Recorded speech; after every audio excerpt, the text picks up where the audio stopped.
Do you have more sheets of?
Okay, there he is. Sending out the 1 AC.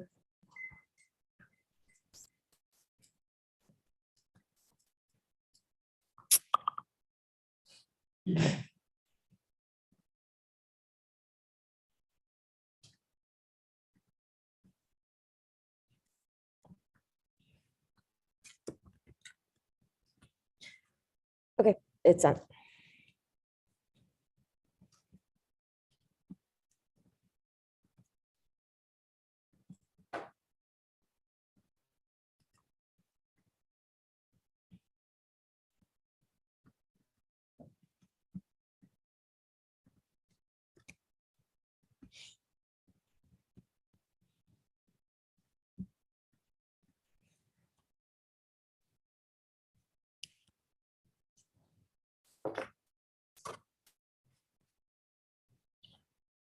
Okay, is anyone not ready? Okay, everyone online is good, cool.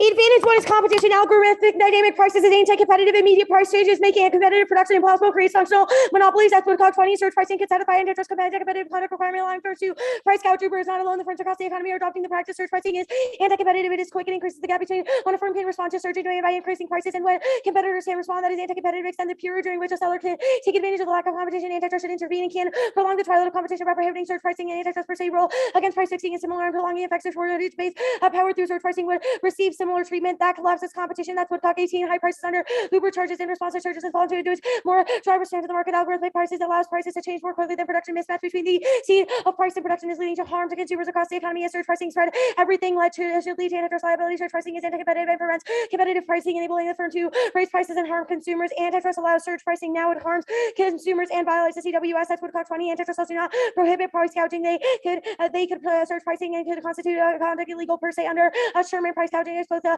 power created by shortages and search pricing harms consumers. And search pricing exhibits anti-competitive conduct algorithms that execute much more quickly than can human beings and reducing competition in the pre-shortage period. Search pricing is anti-competitive and price gouging is easy to identify, allowing antitrust to sidestep the distinguishing cost-driven price increases from consumer harmful prices increase in demand and price and signals that gouging is never justified and always harms consumers and forces would identify the price before the increase in demand that causes inflation. Antitrust is key. That's Spain 21. A significant amount of inflation is behavior of businesses to increase profits and businesses increase prices beyond on costs, and firms use bottlenecks to price gouge and bottlenecks helping generate profits, and nearly 80% of companies increase prices beyond inflation. Corporate profits increase more than 100% in business boost profit margins by increasing the prices beyond inflation. Market power weakens the power of banks to control inflation. Only antitrust can address the relationship in companies or price gouging. Inflation is hurting households underlying its monopoly power. Price gouging is taking relief from Americans, and corporate executives and corporations have the market power to exploit temporary inflation. The real inflation problem is price gouging and use antitrust to address inflation. Inflation collapses democracy. That's Bigman 22. Save most dire warnings about inflation, which has been responsible for undoing if entire democracies when left untreated. It's the way democracies die, and inflation is a very serious problem. If you do overdo it, you ruin your civilization. It's a bit long of a range danger. The whole Roman Empire collapsed. Democracy solves great power war. That's time in 19 global implosion of democracy led to catastrophic world war, and democracy is a crucial foundation of world peace and security, and erosion may reach a tipping point where democracy goes bankrupt and plunging into the world into aggression. Nazi states. World War II. Democratic backsliding in the U.S. spills over. That's time in 21 global democratic recession morphs into the third reverse wave of democratic breakdowns in more countries demanding democracy than transition in the U.S. confronts growing anti-democratic movement, and failure of American democracy would be catastrophic. After global consequences and anti-democratic norms have spread, no development would more greatly damage the democratic cause than the democratic backsliding of its champion. Price rationing collapses community integrity, symbolizes the dignity that lies in wealth. That's what called 20. The result of ration pricing cannot be greater economic efficiency. Result is redistribution of wealth to firms and propagation of dignity and wealth rather than membership in the community. Ration prices not only redistributes wealth but also gives the rich priority over access to scarce resources and excludes the poor. Ration prices sends a clear message about belonging in governments and fail to appreciate the problem and symbolic meaning rendered harmful to the integrity of the community. Ration pricing has taken the policy to the extreme that collapses trust in government. That's KC-19 disease and trust, and correlates with economic inequality. In several studies found links inequality is the strongest determinant of trust. And other examples in the is the attitudes and role community in the key variable in shaping attitudes in politics. The perception of fairness and of the economic system that comes with the pure data that trust in government and perceptions of fairness track each other very closely. Trust is key to effective government and crisis response. The alternative is collapse and populism. Then OECD 13. Why does trust matter? The trust is essential to cohesion. It affects the ability to govern. Lowering transaction costs. The rule of law is important, and trust could support desired policy from vaccination to environmental regulation. Structural reforms including sacrificing for long-term gains in a high trust environment. Such reforms could be sustained in a low trust climate. A citizen would induce populist attitudes, and trust can lead to higher compliance. And the trust seems critical in crises such as natural disasters or political unrest. And the capacity to manage crisis is a condition for survival. Lack of trust may hamper emergency procedures, causing great harm. That's key to sustainability. Solves disease and poverty. Alternative is a war. That's Perry 21. Trust is integral. It allows bodies to plan and execute policies. Trust is improving compliance. It gives confidence in function, economic success, and sustainable development.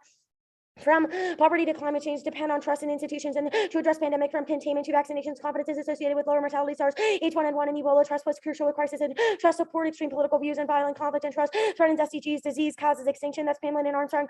15. The disease is one of the greatest causes of mortality in history. Majority of them have been from the single greatest possibility, but larger than assumed in the features of nature. Incurable fatal infections and long incubation. Combined death toll is extreme in the modern transport dense population. Infections spread rapidly in the political and agricultural disruption, economic disruption, and the trade network fragments of human society. Recovering possible human so humanity succumbs to other risks in climate change and further pandemics. Populism causes extinction. That's the wall. 16. Better for populism to fall early. What does the world in global war look like? In states strangling liberalism and emboldened middle powers and revanchist powers with nuclear weapons. And the reactionary populism is a resemblance of a war on democracy. Keep it a capital of populists would tear up cosmopolitan liberalism in Russia, China, Turkey, bring a facade of stability in a war when they fall down on the importance of maintaining public goods, including the future of the planning remaining evergreen. Advantage 2 is commodity speculation. Commodity speculation is algorithmic search pricing. That's what it's called. 18. The algorithmic securities and commodities are trader flows and buying and selling in centralized exchange, and the buying and lowering and selling high in the absence of the ability to produce more output, which was increasing prices in response to demand surges. The reseller cost of production is a pre-surge pricing can generate income by reselling. The higher price. Antitrust laws would effectively ban algorithmic within markets resell, which including algorithmic commodities trading and buying low and selling high is speculation. The plant ends it. That's what COC 18. The securities and commodities trading covered by my proposed prohibition ban on all search pricing for commodity market and would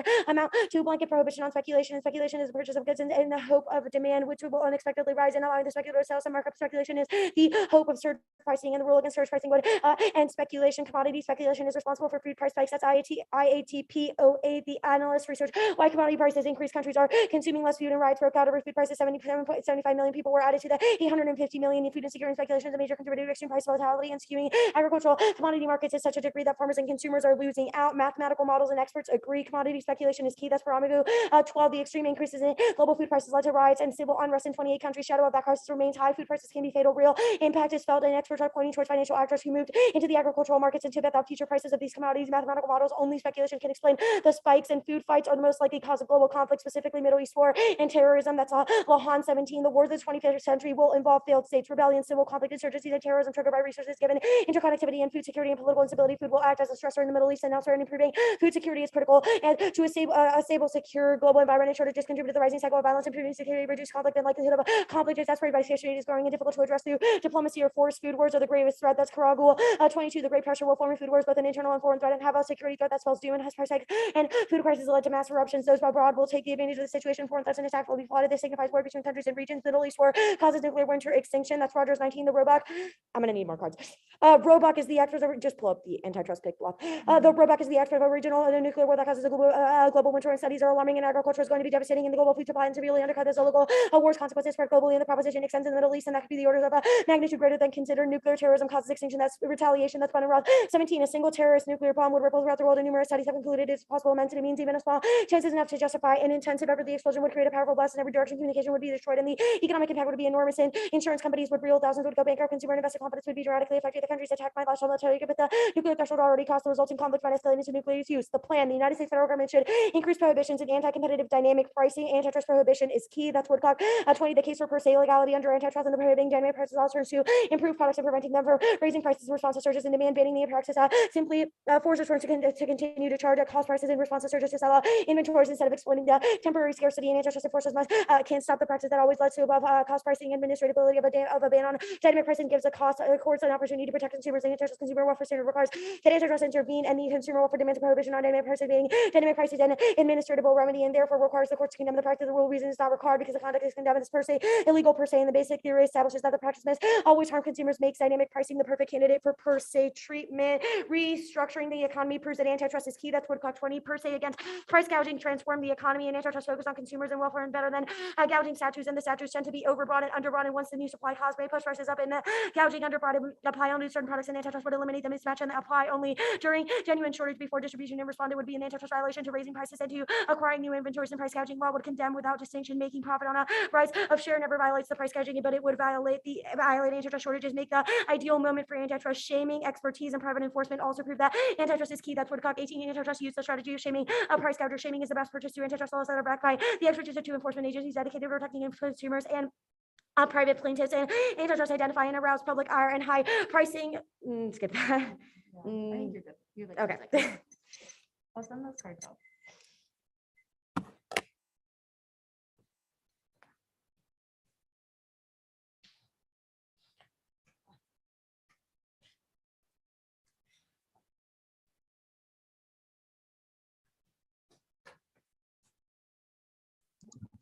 Okay, good for CX. Yeah, you can't unmute. Because if you unmute, then it just echoes. So we just have to speak from the same computer.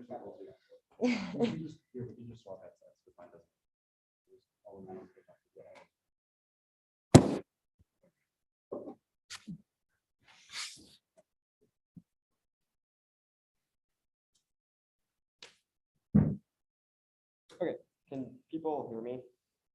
Talking through her mic, I think. They're nodding? They're nodding, yeah. Okay, awesome, good. Yeah, I'm good. Okay, can you walk me through how surge pricing is inefficient? So surge pricing basically allows companies to automatically increase prices in response to surges in demand. So for example, Uber increases price during bad weather, but that all happens through algorithms. People can't respond as fast as the algorithms are occurring now, which is the reason that they weren't able to gouge. They were gouging far slower in the past. So what if bad weather makes it more expensive to run their business? Because they're surging the prices in the context of bad weather.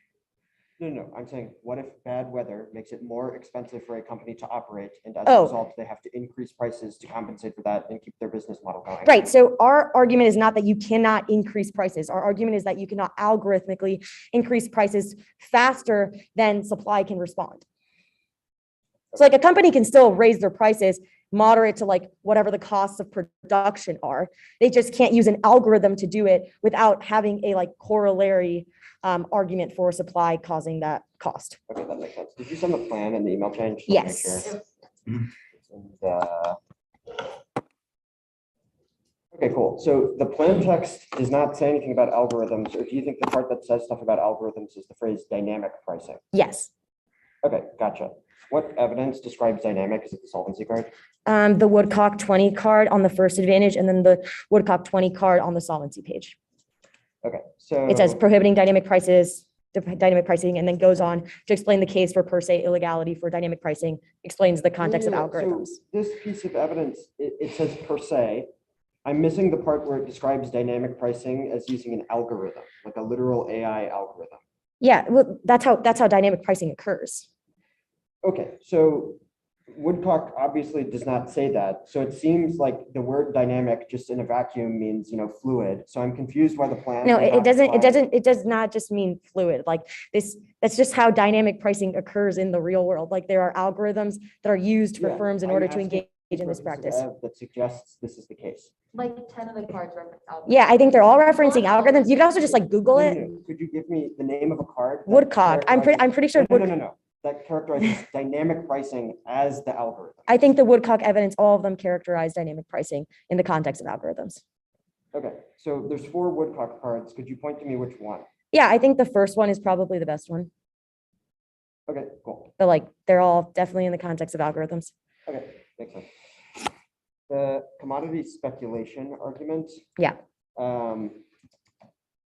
Okay, so you have a lot of impacts about food in other countries, terrorism. What does the plan do to stop like algorithmic pricing or dynamic pricing in other countries? It doesn't allow the purchase of a good in the hope that like demand will unexpectedly rise and then the speculator can sell the good at a markup. I think it spills over to other countries because we have evidence that those are primarily concentrated in the United States. Okay, I think people can still hear me. We're starting to craft.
We stopped prep at 7:20.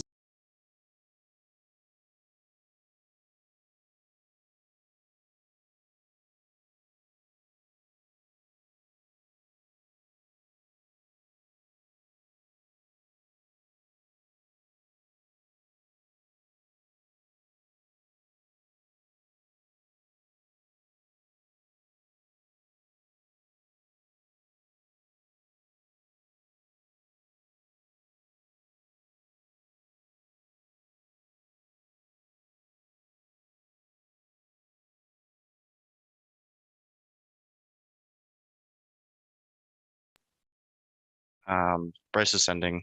The order will be 8 off, advantage 1, advantage 2.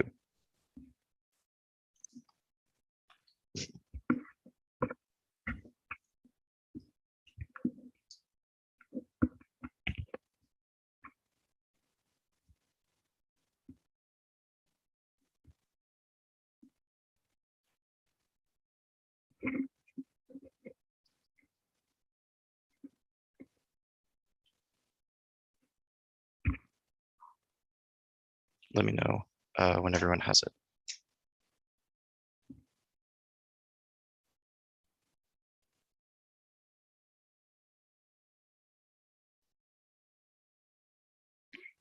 Gidley, Truf, Bannister, Hegna, Wimsatt, Emory. Awesome. All right, starting in a couple of seconds.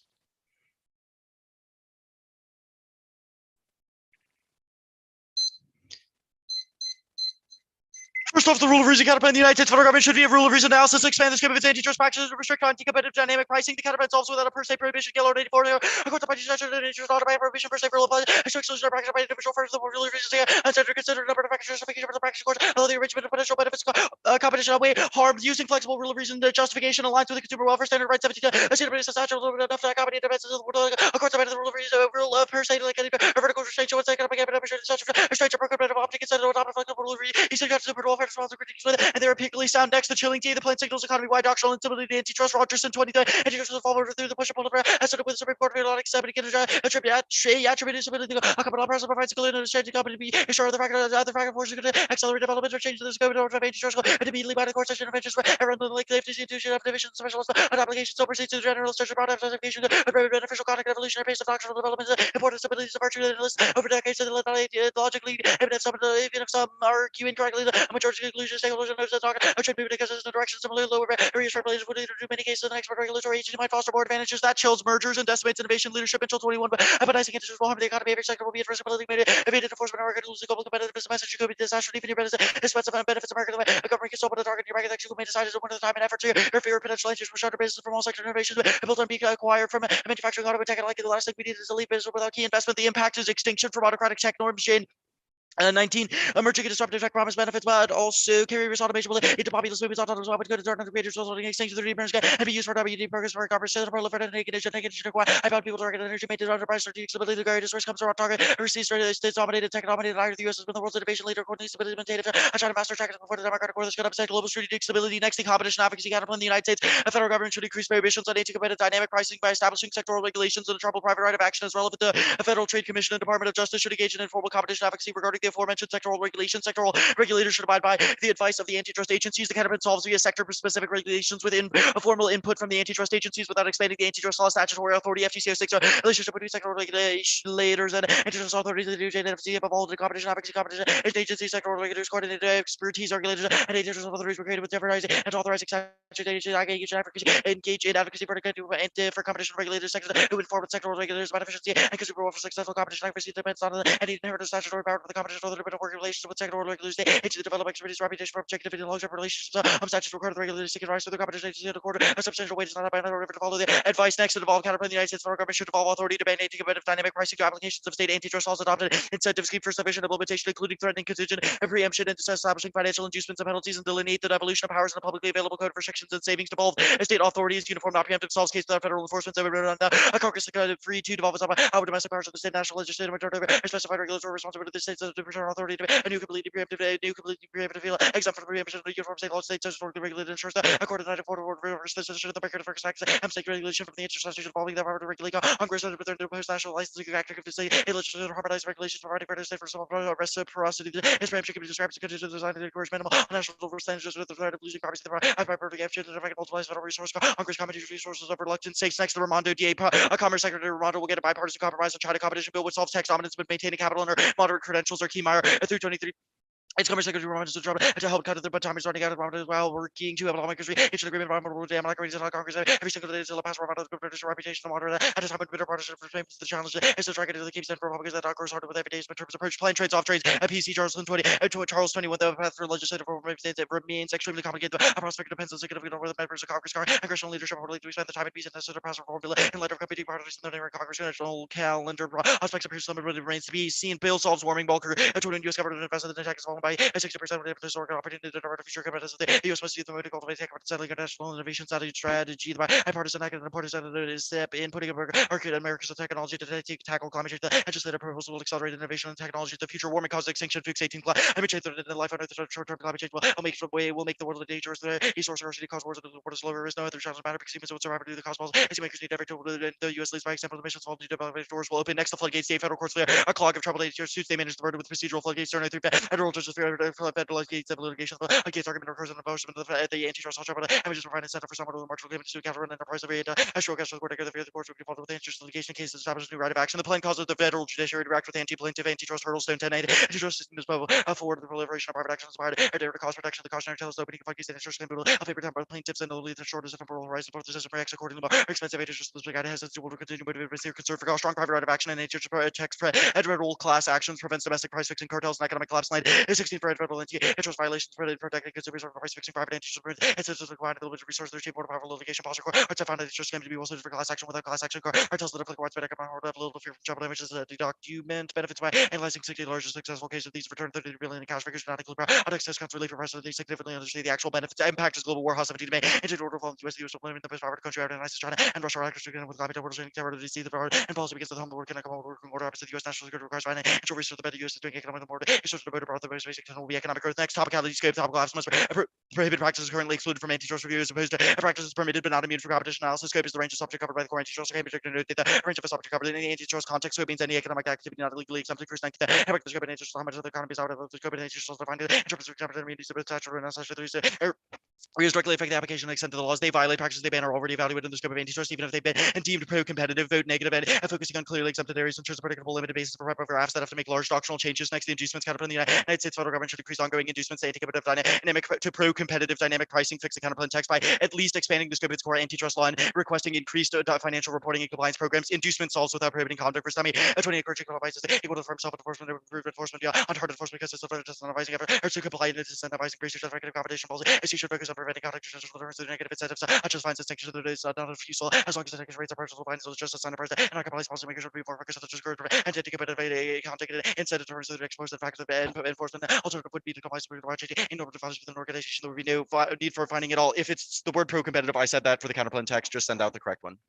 This is the correct counterplan text. The United States federal government should increase ongoing inducements for practices that forsake dynamic pricing by at least expanding the scope of its core antitrust laws and requesting increased financial reporting and compliance programs. Price is sending that out. Advantage one, surge pricing is good. It's key to supplying innovations for or 20 like the process of playing the price for innovation. Helping to into the future of suppliers and advance which is leading to sharply rising prices that would invest in option ready supply when short business can capitalize on these extreme market conditions. They occur again. When prices are just makes features of shortages as likely prolonged elevation of demand would happen rapidly often sooner with as in room temperatures are often absence of the safety price countering laws like unvisible pricing enhances scope overall flow when demand and spikes of driving prices rise into the deterring which is not only the surface high the private payers not only encourage drivers to with the road but also encourage drivers to go out of time so drivers with the expected prices be high makes you is less likely in the future. Disruption is inevitable. Shifting the algorithmic pricing now is key to supply chain modernization. Holland 21 it is a look at automation and about a source of cost and established automated center events with and minutes of minutes and automating everything from the calling it is generating a order recognition and of those work can be automated. It is level digitalization it is a better order decision with more speed and insight also helps and free up time and money optimization and automation technology as program professionals are focused on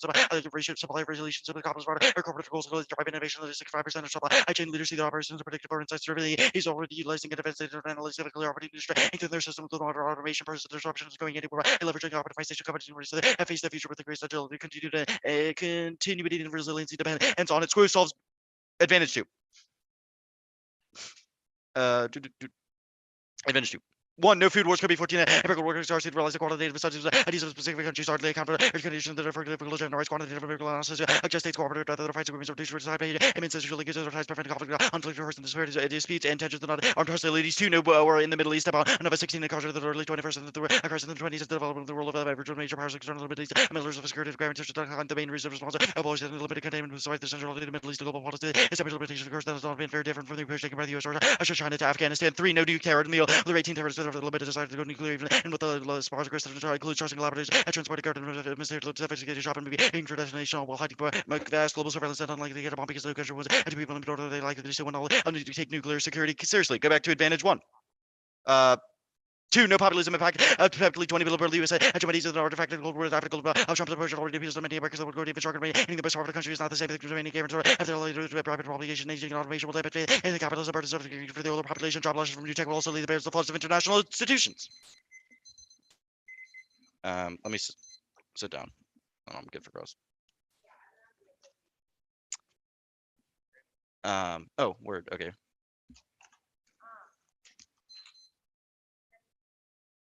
Can you hear me? Okay. No. Really? I think it. Yeah. Okay. Is your Can volume people off? hear me? Can you hear us now? Okay, Okay, sweet. cool. So my first question is about this Commerce Secretary disad. So why would a Commerce Secretary be blamed for the plan?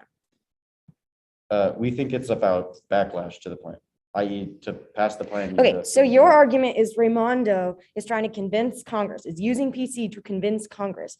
Your link argument would mean the inverse, would mean Congress is trying to convince a Commerce Secretary. I'm very confused on how the plan dilutes a Commerce Secretary's ability to convince Congress to do something. No. Raimondo's whole thing is trying to convince the Democrats and Republicans that there's a bipartisan climate now. Our argument is the plan makes Raimondo unable to do that. Wait, so Raimondo has to convince Congress that there's no partisanship now, that they all get along. And the plan is the only thing that flies and for some Yes. reason, people sign on to a Yes. bill because they think that everyone in Congress is happy. Yeah, Raimondo is convincing them that there's cooperation over this bill. What There's things card everyone do you agrees on. have that even comes close to signaling any of that? Your link card has absolutely nothing to do with anything you just said. The 1MC card is about Raimondo trying to convince all of Congress, which is what the link card is about. It is Okay, it's hard to do that when there's a bunch. I of don't understand why the plan takes away time or The political prospect capital. depends but significantly I will whether move members on. of Congress The are willing to inducements- spend the time in PC. The plan would force Sure. them to spend that time. The in PC. inducements counterplan. What happens if a company can stomach this silly financial reporting thing? We would pay them so much that they would be incentivized to not stomach it. So the government is going to pay massive corporations think that enough the- money to Yep. get them to stop. think- Why wouldn't they just surge more, price surge Because- more Because we in think order that to offset that cost? if they make $10 from a surge pricing increase, we will pay them $11. So why would they increase Okay, their surge what prices? if they Because fucking made make more a money. billion? What if they make millions of dollars from surge pricing? You're gonna pay them $1 million? made more money. Number two is that, remember. if Just you're a read the company, spending it's a data lot- cards. Yeah, I got this. They're gonna- If you're a company, it's a lot easier to take a cash payment than to, actually sell products, because that. I don't think costs. Uber is looking for cash payments from the fucking government, but I'll move on. If The- they are profit motivated, then yes, they will be. Sure. The rule of reason counterplan, what is the remedy if a company is engaging in price surging or dynamic pricing? Same thing as the plan, trouble damages and public enforcement. It is just that they would be found guilty through the rule of reason Okay, process. as opposed to- Because it is rule of reason and it's not per se, how do you solve retroactive price surging? Can we pursue Uber and all these companies that have already engaged in price surging? Yes. Well, yeah, so. Okay, if so they- we can do all of that It under would the be a case by counterplan. case If they basis. got sued in the future, the courts, when they do the rule of reason analysis, which. would Okay, find them what guilty. piece of evidence do you have that the courts would apply this counterplan consistently? No, We fiat that. fiat. It is Yeah. solely competitive on the. So you rule of fiat that the reason. rule of reason counterplan becomes the per se counterplan?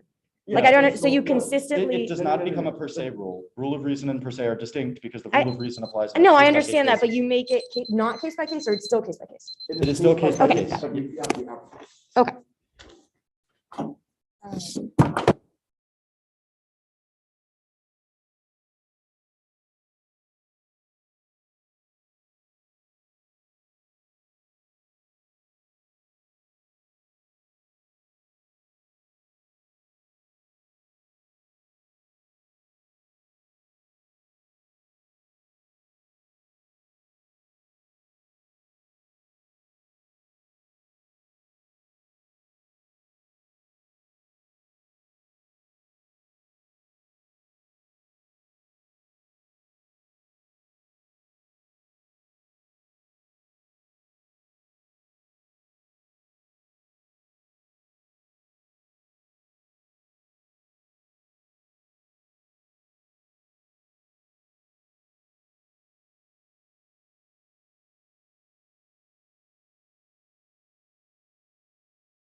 I'm gonna send out. Sorry, I'm gonna send out the JC when that gets back.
No, you're good. The JC is just sent.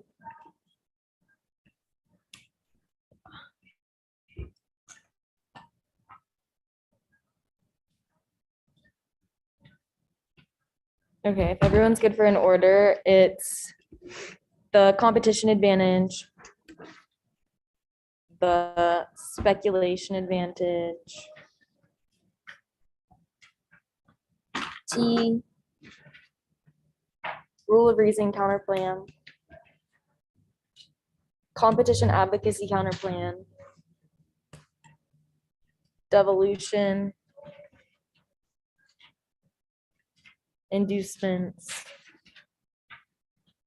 chilling, Raimondo, floodgates.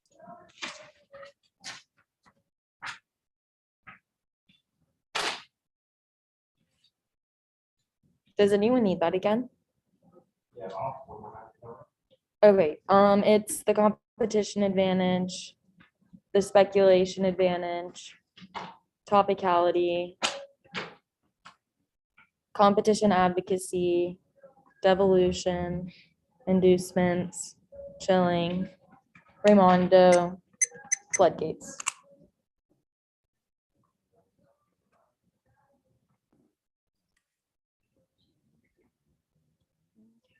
Is everyone on Zoom good? Okay, perfect. And then everyone in here.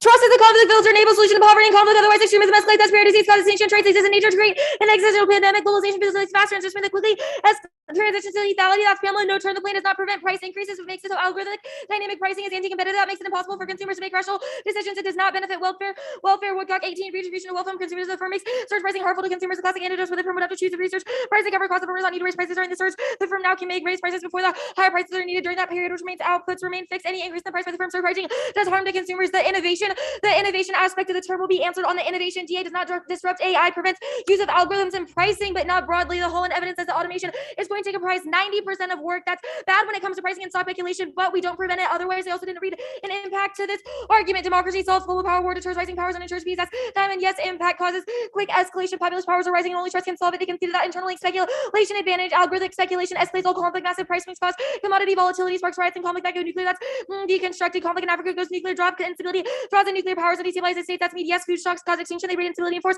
intervention to secure resources, resulting conflicts. So nuclear. That's crude gold, Middle East, and nuclear war causes extinction. Yes, war, local wars drawing great powers and escalate to global conflict that causes nuclear winter. That's Roger Caesar. Terrorism causes extinction. Yes, nuclear acquisition and use by terrorists cause nuclear retail economic meltdown, which escalates to war. Multiple government studies prove that's fun. Topicality. We mean plain text in a vacuum is most objectives. Counter interpretation. What expanded to make larger Merriam-Webster, expand to increase extent to all prohibitions, increase scope Bradford until 18 scope index measures law treaty prohibitions and elements increase scope 3 prohibitions label activities as illegal solve limits because other prohibitions are authority Bradford hit all 19 description of variables authority provisions right of action remedies extraterritoriality exemptions private prohibitions order notifications substantive assessment considered anti-giving consequence for the structure or dominant position abuses of power general prohibition law prohibits abuse satisfying action that would constitute impermissible abuse anti-competitive agreements prefer 1F ground their interpretation causes still base makes AFRAM impossible destroys fairness to precision their interpretation is not have an intent to exclude serious predictable research prefer or evidence use Chicago Law School 19 leading scholars release the most comprehensive collection of competition laws writing research and policymakers choose test laws Bradford develop CCL with Chilton the project offers publicly access data Bradford Chilton develop CLI 3 over limits policy agency trade-off to stats antitrust fixates counterplan cap case solvency advocates rated negative bias topic only innovation can solve for reasonability their interpretation leads to arbitrary substance crowd out rule of reason counterplan per se is key 1 administrability per se is the only way to avoid intensive resources from agencies and courts prevents quick response that's key that instant response that's Woodcock leads to non-enforcement Woodcock in 21 failure to take enforcement costs into account lead to overlook consequences that has fallen to enforcers balance budget solve any rule of reason enforcers only reduce costs by reducing enforcement creating a de facto rule per se legality enforcers cannot utilize impose other low cost approach per se legality inject historic bias in favor of non-enforcement enforcers might have relied on discretion to quit to certainty and immediacy Alexander and 20 rule of reason law done complicated which undermines assurance understanding certain conduct so people rights related business people not be able to use relentless litigation to escape consequence 3 stating if companies can defend themselves in court they will search price in the short term and say the case is moved by the end of the search 4 per se is key to CWS alternatives over and under regulate links and a benefit results in the same cases being one counterplans that include any function of the plan or vote of the limits and unpredictable story outcomes to assume the F which makes leveraging F offense impossible and evidence alone solve their offense firm be both firm to the counterplan counter must compete via text and function to preserve F ground particularly literature controversy competition advocacy counterplan 1 firm to the counterplan the FTC is the sectoral regulator in the context of price gouging ODIC and Degrassi and 20 antitrust price gouging are related statutorily members of Congress argue that FTC authority includes authority to target price gouging 2 links and a benefit 3 perm 2 both shield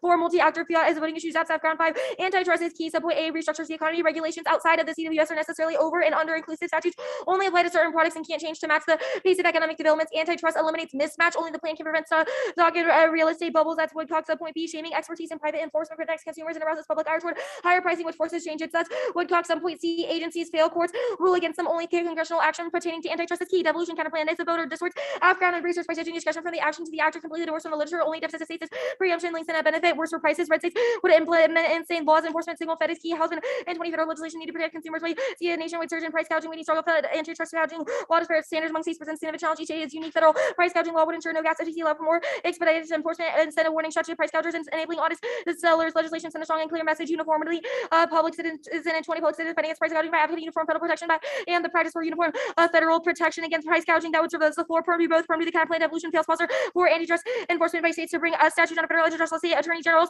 are not the states; they are separately elected rather than appointed. There is an incentive to bring suits that confer political benefit that benefit powerful local state attorney generals are chronically underfunded. They cannot afford large staffs, cannot review benefit specialization, nor can they afford top quality lawyers that results in handicaps and serious and highly technical superior witness intensive specialized field laws such as federal antitrust. States won't do it. They lack enforcement resources. The counterplan mechanism isn't enough. Inducements counterplan. The counterplan encourages anti-competitive activity so companies can then stop it and receive benefits. The text also says it induces anti-competitive behavior. That's bad. Obviously, the app is in impact turn against that. Counterplans that include any function of the plan or voter purview, both firmly the counterplan, anything short of antitrust fails, ensures firms raise prices and engage in speculation. Spending massively creates economic risk. Schultz et al. 21 excessive federal spending is grave economic and national security risk. Will forget government spending has damaging consequences for private investment, slowing economic growth, raising inflation. Markets will become more prone to turmoil, increasing chance of economic downturn. Doesn't solve speculation, sends shocks into the market. Conditionalities, voter causes time and stress. Do not reciprocal promotes argument irresponsibility. This results are often the chilling DA. No link. The plan does not send sectoral-wide antitrust because it's specifically tailored to only address instantaneous surge pricing. They have no evidence that says their absence a shift in broader antitrust, not key to innovation. Wilcox 18 objective to antitrust as higher prices are needed for innovation. Arguments apply here because the increase in demand is not expected. The firm cannot have taken into account surge pricing and all else firms to attract profits or chance making them pure profits and innovation costs or price in Wilcox 18 reservation is firms into blacking profits and costs pricing would create no such risk financial rewards incentives need cost is cost and economics and cost pricing the price charge no higher than necessary to cover innovation low now best in 22 dominant firms are employing system to outplay competitors increase market dominance avoiding overtaking credit entry dominance is a company by corresponding decline of will be disrupted in 2000 chance high ranking firms will drop out as well by over 20% to 10% technology just percent disruption of dominant firms they have also slow growth of innovative startups median age of startup spending rounding fund inch increase from 0.9 years to 2.5 years median age a lack of startups rose from 6.8 years to 8.1 years market at 8.1 years no scenario for war their evidence says we're in a race with China no explanation of how war breaks out even if China perceives the leadership gap they won't escalate mergers don't cause innovation and the US is significantly ahead Blue 22 analysis as a Chinese tech competitors to be against China's tech innovation lies behind the US in the field China face long appeal battles rushing US and China has the crucial shortage of talent limited when setting international standards US sanctions for China IT coupling out US IT Zaya evident AI US has a clear advantage in research the US is an absolute leader in space and civil aviation China's disadvantage obvious concern about China's lack of talent and key sectors US scientists created more open source algorithms the Chinese counterparts can heavily rely on Raimondo DA plan does not sap his PC her PC she's a commerce secretary which means she wouldn't be blamed for the plan plan. Their argument is she needs to convince Congress, not the other way around, not all on her. Other lobbyists, Larry 3.8, Biden's listing top executive orders of auto industry push Congress to resolve issues to pass legislation aimed at boosting competitiveness, antitrust. Now, Hegna 329, the Prohibition Anti-Human Mergers Act will dramatically increase interest support and different regularly today through regulatory fear. The future interests law. The Democrats want to see as a tool for regulating anything and everything. Many Republicans supporting while targeting big tech. His agenda is stalled. She was deployed by Biden, bait, and Daniel Street 31. Biden received excessive minutes oversaw agenda for gas to push the president more liberally. Sides of Congress. The strategy can also burn among other Democrats who worry about the potential for blowback won't pass. Congress squarely 328 Republicans complained they had limited involvement in leaders subject to $8 billion for UN climate fund and opposed provisions adjusted programs for communities affected by trade. But the core of the bill passes inevitably U.S. inside U.S. trade through 25 Republicans for the past core pieces such as chips funding. Republicans like to see they come through as cleanly as possible. Many make it easy to vote for this plan, not intrinsic. Pass the plan and the bill's quotas and midterm sum inside U.S. trade 325 Competition Act. Congress faces 2 obstacles. Jackson's nomination and midterm election studies. The host of the election is harder to get things done. Bill does not solve warming or the other provisions that's just necessary to solve it. Won't make it into the final bill. Other countries on board up in 20 virus shows why there won't be global action on climate change like COVID-19. Climate change ultimate collective action problem. U.S. contributes 50% emissions of the benefit of avoid climate change missions unless others do the same. COVID-19 may erode policy support for stronger climate action and inverse relationship with U.S. between Republicans and about economic conditions concerned about growth costs try to direction back up its enforcement ambitions. No catastrophic warming and the floodgates. Dissat concede that the private right of action is key to stop price fixing. That's the app. It's also and it's key to prevent economic decline. Price fixing is bad. The Stern evidence courts don't fear a clog of troubled antitrust suits. Their evidence is 19 years old. It doesn't accurately reflect 2022 court motivations or fears multiple alt causes. 1 and C. Stern and 13. The Philippine argument recurs enforcement of laws. Trouble damages for incentive for someone with a marginal claim to in Calderstone arbitrary prices and in re-industrial gas. The court echoed the fear that the courts will be flooded with antitrust litigation. Stern is wrong. Gorman and 21 legal allegorithms used to justify speculations, interpretation of law. I interrogate who legal scholars refer to the floodgate fear of floodgate argument. Stern 2003. Stern 2003 argues it will cause such a high amount of litigation. There are a few studies of the floodgate arguments, even with legal studies. The exact phrases really use the nature of argument varies depending on the judicial body and institution supported, affected by a ruling. Such a position considered an unprincipled basis for legal decisions. The plan does not cause judicial reactions. Judges of the floodgates of litigation arguments are wrong. And the Stone evidence only gives 2 examples of cases pre-2010 that's cherry picking and not generalizable to the plan. The examples in the Stone evidence are about a Supreme Court decision, American Needle versus National Football League. Courts understand that antitrust enforcement wave is already here or will be soon. Antitrust litigations increasing course. So 322 connects commercial litigation, including antitrust lawsuits, piercing networks, increase in actors. The countries of litigation cross-border disputes, federal enforcement actions stemming from ongoing economic uncertainty, supply chain risk, and global instability. One of the hardest economic markets in the country. Tidal wave of civil filings coming. Oswald 22 courts will be prepared for surge and new filings. Backlog will only grow than expected. Tidal wave of new litigation seeking to resolve problems created by the crisis. Research and research and civil filings will challenge courts across the U.S. in 2022. Blanket litigation continued as a strong clip. Market strong clip. Do you want me to read the warming defense? Okay, I'll just read the warming defense. Bailey 22. The new study confirms the worst climate scenarios unlike their future will warm. No catastrophic so dire prediction is what drives scenario to emissions will reduce carbon to 1,400 ppm. The likelihood of high emission scenario is low. Market likelihood of high emission scenario is low.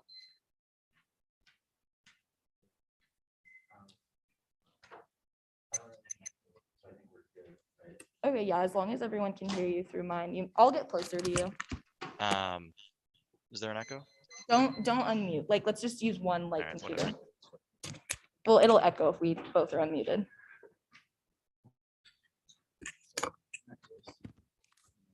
I'm good. Can people hear me? Yes. All right, I've seen that. Sweet. First housekeeping, last card, it was just the impact due to the Raimondo hearing. Yeah, the Bailey 22 card. Bailey, got you. I want to talk about your answers to the turn on case. So the card you read, the Woodcock card, it's just sort of asserts vaguely that it can be harmful to consumers. We agree. What makes a predictive claim about future shocks? What do you agree that surge pricing is bad for consumers? Like in one instance, it can be. What do you mean bad. in one instance? It's a phenomenon that's The- happening across the so the economy. thesis Our of- evidence is predictive thesis of the status term quo is and the we make it future. long-term sustainable so that we do not have to surge price in the future. How do you make things long-term sustainable? I disagree with That'll that. I think that your That'll whole be explained argument, later. like Key like I exceptions can't answer page- questions that are like The frame key that. exceptions page. So a lot of these definitions, so expand means just to increase and to an extent. Prohibitions just can increase the scope. So if you prohibit any activity, it's an increase in scope. Are there any limiting factors on this? It seems to be an infinite amount. The Perhaps Bradford, it's not infinite. Even What is like, the and limiting the factor? Bradford evidence indicates that prohibitions have to label activities as illegal, which is different from other provisions that are authority. So we Okay. limit out like, We can prohibit a single company from doing price fixing. We can. well, prohibit a first, single we company don't from doing prohibit a type single of company price from fixing doing like price surge fixing. pricing. How does this create a better vision of the topic? We think that we create a better vision of the topic because of the 4 reasons that I identified. Our interpretation is more precise because we rely on something that's, Sure. I can finish if you want. That's just kind of a reiteration of the 2AC. Well, you asked me to reiterate the 2AC. Inducements counterplan, quick housekeeping. Did you read the Schultz card? Yeah. Okay, sweet. Question about this.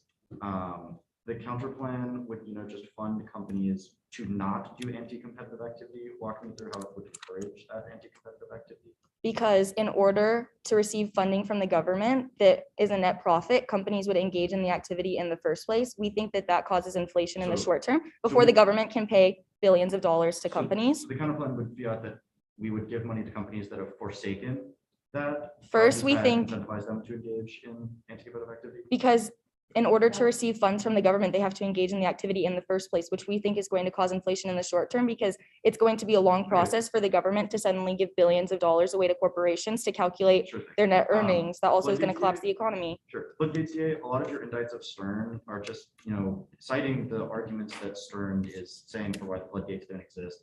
But Stern is saying that judges still ignore all of that logic and are and believe the floodgates argument. We totally disagree with that. We have recut the Stern evidence that indicates judges know the floodgates of litigation argument is Okay. wrong. We've Which also read part multiple cards says that indict your which part evidence from says 17 years that ago. Historically, judges believe that. Your own evidence.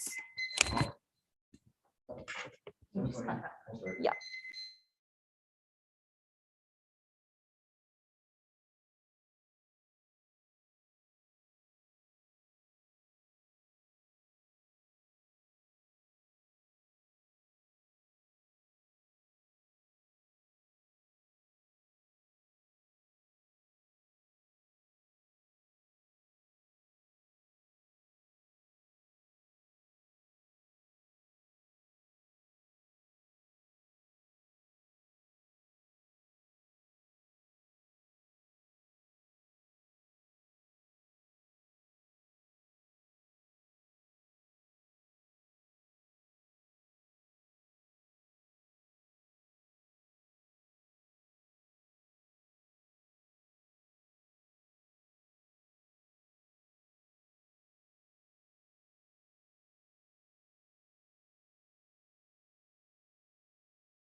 Okay, doc is sent.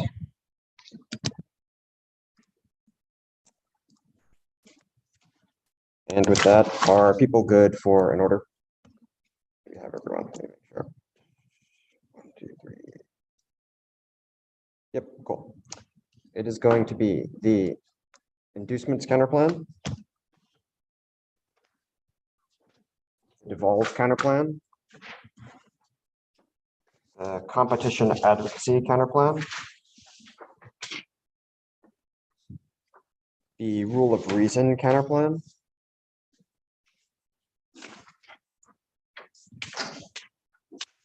the chilling DA,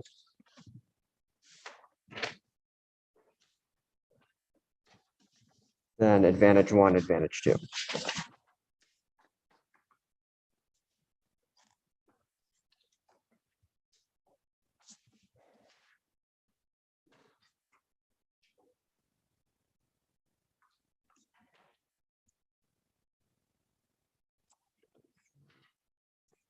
Sorry, just give me 1 second. Someone say something? Yeah, I need a second. Sorry. Yeah, no worries. Does anyone need the order again? Looks like no. Cool. I'm good. Cool.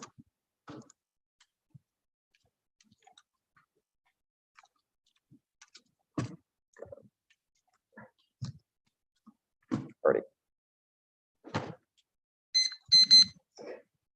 Inducements counterplan contain the perfect stats of competition. All theory arguments except condo are reason to reject the argument of the team. Anything else causes substance cried out, but will answer condo. Defend we did one. Is strategy skew. 1 and C content predicated on 1 AC time allocation. Condo interest. The negative can adjust to AC strategy shifts. 2 negative flex condo checks in session ground due to affirmative plan choice. 3 rule let experts have to answer multiple alternatives simultaneously. 4 research they focus. Every round of generic safe counter plans for skills literature exploration. 5 testing condo check non-intrinsic advantages. 6 2 AC skew inevitable from TE violations and case defense. 7 2 and R2 skew checks because we have to answer condo. 8 dispo devolves to condo because the can add extraneous flanks to force a perma and limits on condo are arbitrary and unpredictable means they can't solve our offense. 9 judge kick is a logical consequence of condo. The devolved CP kick it not going for it. Rule of reason counterplan kick it not going for it. And the other counterplan, I think I missed one. Competition advocacy kick it not going for it. Concede the perm. All of them. Screw it. Yeah. Unchecked technology development turns nowadays liberal norms are critical to ensure technology is regulated so that its worst excesses do not run rampant and risk extinction from miscalculation, super disease, and populist backlash. That is the Jane evidence turns all 1AC impacts because the vast majority of them are dependent on having efficient economies, which is obviously impossible in a world where rampant illiberal Chinese AI invades every single economy. Also turns everything on advantage 1 because it's about the relationship between government and the elites and people, which obviously is wrecked by our Jane evidence. It outweighs on magnitude, risk snowballs with time. Church in 18. Seriousness of AI failures will increase with time. AI is completely unpredictable, millions times more powerful than its existence rate. Multiple individual global risks we cannot currently imagine. Outweighs on probability. Human input solves other conflicts. Clarity. Greater autonomy will boost the speed of future engagement to reduce human oversight, increasing the danger of nuclear escalation. Autonomous weapons will have no ability to understand the consequences, no ability to step back from the brink of war. Arguments as an essential failsafe. The first argument is efficiency. I am going to do the case-specific stuff on the case where we had it in the 1 and C, but we will do all the spillover stuff here. First, the plan is absolutely humongous. The plan text says they banned dynamic pricing. We pressed them in cross-examination. They did send a line from their evidence, which in fact describes surge pricing. So if they specified in the plan that they stopped surge pricing from artificial intelligence, yes, the plan might be small, but insofar as it stops dynamic pricing, you should interpret it as a huge thing. Regardless, all the stuff we'll read on the case proves that it's a bad idea and would be perceived as businesses, as government overreach. The plan is a shock that signals economy-wide doctrinal instability and antitrust. Antitrust historically evolves slowly in a consistent direction via functional common law. The plan's abrupt reversal signals government willingness to make large changes. That's Rogerson. In this context, firms should probably be allowed to flexibly change prices when things like bad weather happen because their costs increase when they go up. They claim that the only reason firms are doing it is because of demand surges, but there's obviously no way to differentiate between the demand surge and the overall environment necessitating higher costs, which will be the case. Fiat that ran through the plan triggers perceptions of fundamental change, especially because of politicization by Khan. McGinnis 826. Biden wants to transform antitrust law. Fortunately, the administration faces judicial resistance. Should Biden succeed, competition law would become government by the XO would lose damage if it transit antitrust law. Fundamentally persuade Congress will be impossible. That's the administration of pitted strategy on administrative yet, but it's not clear. Concurrency courts are influenced by decades of consumer welfare jurisprudence. The plan is perceived and spills over. 1 is common law. Generalist nature of antitrust means the plan is economy-wide or perceived as it. Not 19 because antitrust applies to all industries. A practice outlawed for one firm in an industry can be outlawed for all industries or interpreted as such a risk over firms. The risk for lawyers mistake inferences are costly because they chill conduct. Antitrust laws are designed to protect 2 legal uncertainty. Firms are protecting slow, cautious antitrust changes now. The plan causes higher expectations for change. Rogerson, no color. 20 antitrust establishes important rules. Firms rely on these when making strategic decisions and the economy Firms must have confidence in underlying legal rules. Growing a company is expensive and risky. Confidence, the basic legal system is critical. Firms engage in innovation when they're confident. Antitrust laws will not change the interim between investment and return. Predictability and antitrust are important across markets. 3, politicization, bipartisanship, guarantees, fears of future unrelated amendments. Level 19. One problem, such new guidelines is unchanged because administrations must amend or reinterpret for whatever political issue to HR. These new guidelines must open the door to amendments, increase likelihood partisan politics, replace factual analysis, such would not promote business confidence. Doesn't matter if the plan is only one sector. The general nature of antitrust means it's perceived as broader. Rogerson 20. Read that card in the 1 and C. They said innovation is low now. Wrong. Startup innovation is high because of mergers. Dushinsky 21. VC-backed activity is the record high with legal institutions. Great barriers to investment and innovation suffer. Entrepreneurship with acquisitions exhibit significant growth. Startups founded since the financial crisis. Figure 2 provides graphic illustration of the deal count from 2006 to 2020. For issue-specific uniqueness, the affirmative can't explain historical innovation dominance. Abbott 21. Antitrust aimed at cutting platforms down. It says good undermine benefits. Competitive forces have yielded to bounty of affordable enhanced products and services. The pace of innovation has been breathtaking. The last thing we should do is impose new and amorphous antitrust that threaten this. Tech startups and VC funding are high growth at 190. The funding frenzy follows 2 years of a pandemic, follows breakthrough in AI, nuclear efficiency, the electric fields, local space, and other areas. Money hit a fervor pitch in 2021. The result is a booming ecosystem in Silicon Valley. US startups raised $130 billion, dealer double 2020 more. Startups crossed the $1 billion threshold in the previous 5 years behind. The next argument is no war. No, our chain evidence is explicit, which is that if the US does not have technology dominance generally, then it will be China's technology that the globe adopts first. Because it is dangerous and illiberal, it will inevitably result in all of the externalities in the chain evidence that were in the overview and all of the case stuff. Specifically, 1, it causes weaponized gene editing, causes extinction. 19, the gene editing revolution is your gene modification tools to change with DNA in precision. While this revolutionized disease treatment can also be powerful to destruction, even extinction, as there's no way of knowing what changes are made by who and with what intention and what consequences. 2, destabilizing WMDs. It says they'll create things like laser weapons and ballistic missile defense that inevitably upend strategic stability. 3, 3D printed WMDs. Called 19. This is the proverbial wicked problem. 3D printers make it easier for nations or individuals to covertly build nuclear weapons. Industrial 3D printing could bypass arms control frameworks of Black Swan that no one sees coming. 4, populism from backlash to automation turns their impact funding. 17, it is natural for others to failure to adjust to new technologies, building ultra things with easy access to WMD. Dangers greater than other Germany, so the dangerous nationalism, possibility of nuclear war. The next argument is that mergers are not key to innovation. They absolutely are. Acquisitions are good. They permit consolidation when it helps consumers. That means startups are incentivized to innovate so they can get bought up by big firms and scale their work. That's Mitchell. This is the activity. The plan would chill. Current acquisition climate is good. It encourages startups and scales up faster. Kennedy 20. Killer acquisitions are exaggerated. Acquisitions motivate investment in new companies and obtaining workers with key skills and tech in the hands of those that can scale the fastest. Vast majority involve the acquire copying technology by giving consumers another product. Or using tech gender related market, increasing competitors both more competitive. Otherwise, big firms copy successful small firms, eliminating incentive for startups. Kennedy 20. Expansion scope would be problematic. If a firm were prevented by purchasing innovation, it would be there instead. This result in roughly the same increase in profits as provided less of incentive for venture capitalists. Antitrust already have the powers to stop problematic acquisitions. Reject affirmative evidence in startups. Acquisitions are non-innovative. Acquisition 20. There's no relation between sustenance firms and economic growth. A new piece of early hires fewer worker substance and transformational returns are not very distinct in nature. Foundations of venture-backed startups were previously employed at Microsoft, Intel, or other firms that were small substance farm businesses. These are claims the sky is falling. These are parallel claims we're living in a time of resistance for innovation. Studies reported gloom don't differentiate between lifestyle businesses and retail and growth businesses. What matters is innovation. Startups for 15 large states from 1988 to 2014, largest highest in entrepreneurship occurred in 2014. Outcome-based measures indicate entrepreneurship is rising, decline, and is mom and top retail. Last argument I think I have to answer. They read some pieces of evidence that say China's behind in the tech race now. Irrelevant that is uniqueness for us. Yes, there are structural factors that do cause China not be able to compete with us. Our argument is if U.S. innovation was tanked, that would no longer be true. The first advantage. At the top, all of their price surging stuff is fake. It's absolutely innovative and good. Without surging pricing, there's no incentive to provide for goods during shortages. That's worse for their impacts because we literally will not have any goods, which increases all of the populism and inequality arguments because poor people get hit by the price surges hardest. Surge pricing makes market self-correcting. It makes them option ready because they figure out when the surge prices are coming so that they can account for them long term so that there are fewer surges in the future, and it makes them speedier to respond to crisis, which is all the 1 and C evidence. Surge pricing is good and self-correcting. Make it as 14. Surge pricing matches scarce drivers who, with riders who value their services highly at lower prices, people would be left without a ride. The allocated benefit directing scarce resources the most valuable use is static. Surge pricing also has dynamic benefits by increasing the readiness of drivers. In the short term, drivers decide on new see if the longer term more drivers sign up. This will help mediate any surge in prices. People have irrational systemic biases. One of them is to underestimate the benefits of surge pricing. F causes shortages in shadow markets. 4 and 20.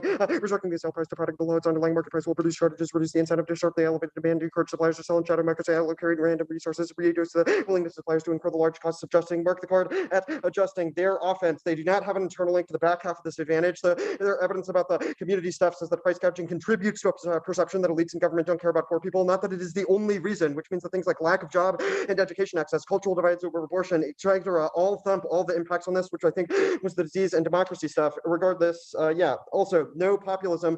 No populism. It's inevitable. Aging population, automation, capitalism burdens the aging crisis, job losses, and international institutions. That's Beckley evidence. They cannot solve all of those alt causes, which is looped in the argument that I made before that cultural divides are going to make it inevitable. More evidence. Goal 19. What explains populist appeal? Structural changes, cultural shifts, cause of resentment among the West. Waves of immigration, exacerbated sense of cultural threat, hard economic times, fuel popular distrust. The second advantage.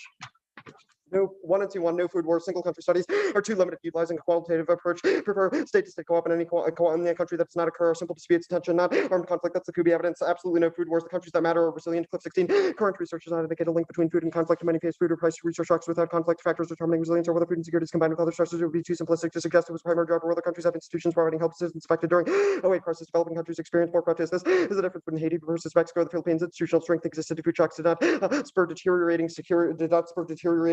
1 and C. 2, no Middle East war. Great powers will adopt a damage limitation strategy that reduces certainty interference in the region and contains escalation. That's Stepanova. Cites empirics of when it de-escalated. They claimed they had Africa war. I controlled F. Do not find this. Do not know what they're talking about. 1 and C3. No nuke terror. Takes states decades and billions of dollars to build. No terrorist has that. They'd have to successfully transport the material, establish high-tech machine shops, create a working bomb, and smuggle it across international borders, which means even if they get the bomb, they can't feasibly transport it to to detonate. That's Mueller.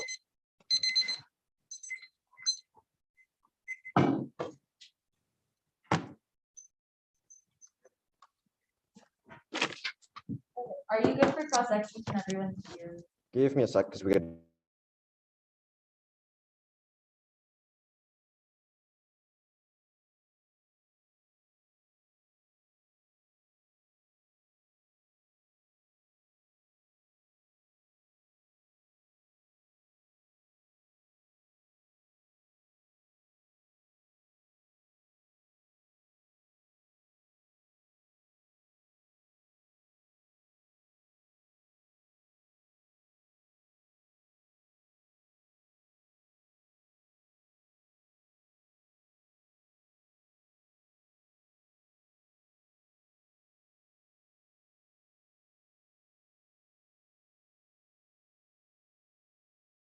Are you all talking right now? No, you're all muted.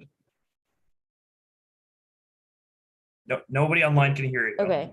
You're all muted. Okay, we're good now. I Okay, thought we were you doing can one hear us now. computer, Sorry but I about that. realized headphones. We were 10 seconds in. I'm just gonna start over and start asking questions. It seems like everyone can hear me now. Awesome. Okay, the disad. What tech startups are reliant on dynamic pricing that are producing innovation to combat China in the tech race? We do not have to win. There's a specific startup that relies on dynamic pricing because the link to the disadvantage is about the government targeting activities that are truly pro-competitive. It would signal Sure. to the business world that the government's antitrust Sure. standards are out of whack and not in line with a Sure. competitive economy. Okay, the Abbott evidence though, like all of your evidence, it's like we shouldn't target pro-competitive things, assumes overturning the consumer welfare standard. mean- Why do you think that the AF does that? Why do like new innovations in Silicon Valley, those tech startups care about Uber not being allowed to surge price? So 2 things. One, the Abbott evidence is one card. Our other cards loop in with the, pro-diet of the consumer welfare standard by saying that the core thing is, ensuring pro-competitive business practices can occur. You are again correct that, Uber is not the one making the technology that fights China in the tech race. Our argument is the plan would set the precedent. Your where the evidence government just would be able to assumes ban- that we do things like go after monopolies. Like I'm trying to find the card, but we read 3 cards that your say the evidence is plan like signals dominant, spillover. targeting dominant tech targeting dominant platforms like Google, Amazon. That is what would upset There are these. literally bills in Congress right now to do that are stalled. And our argument is that It's not a doing things like uniqueness the argument. plan- It's a link defense argument. It's like your evidence is like if we go after these dominant tech platforms, then that's going to be The- bad. the- Why do you the- think the plan does The that? thesis of the DA is that they think that stuff is going to come in the future because of the plan. Okay.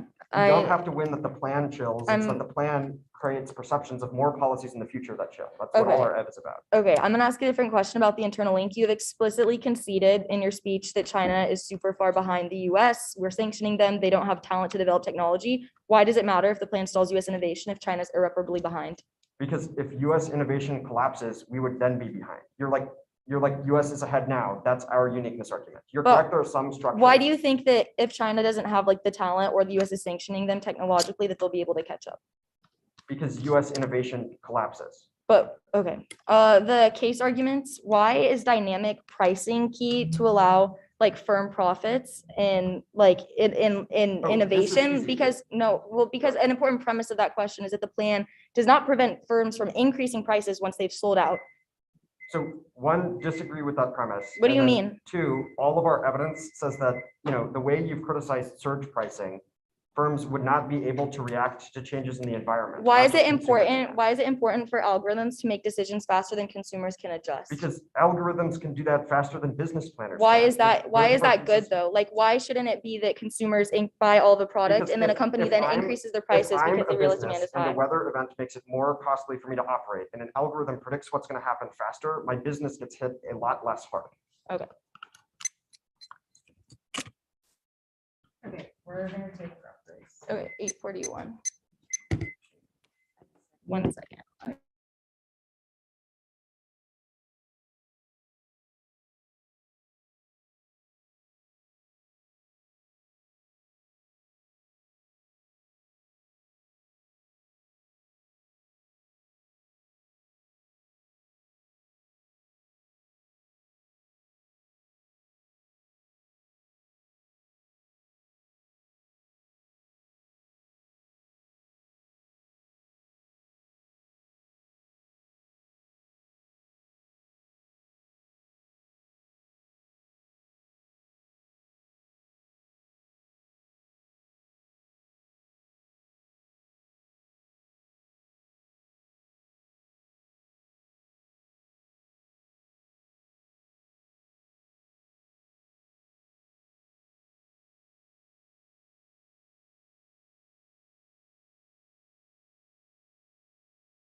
The 1R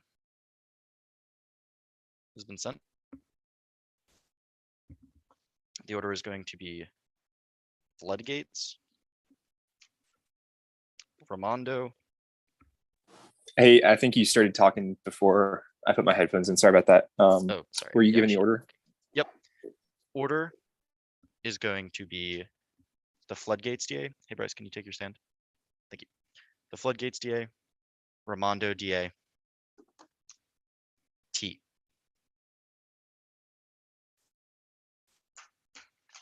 It appears my camera is getting disconnected. Let me figure that one out.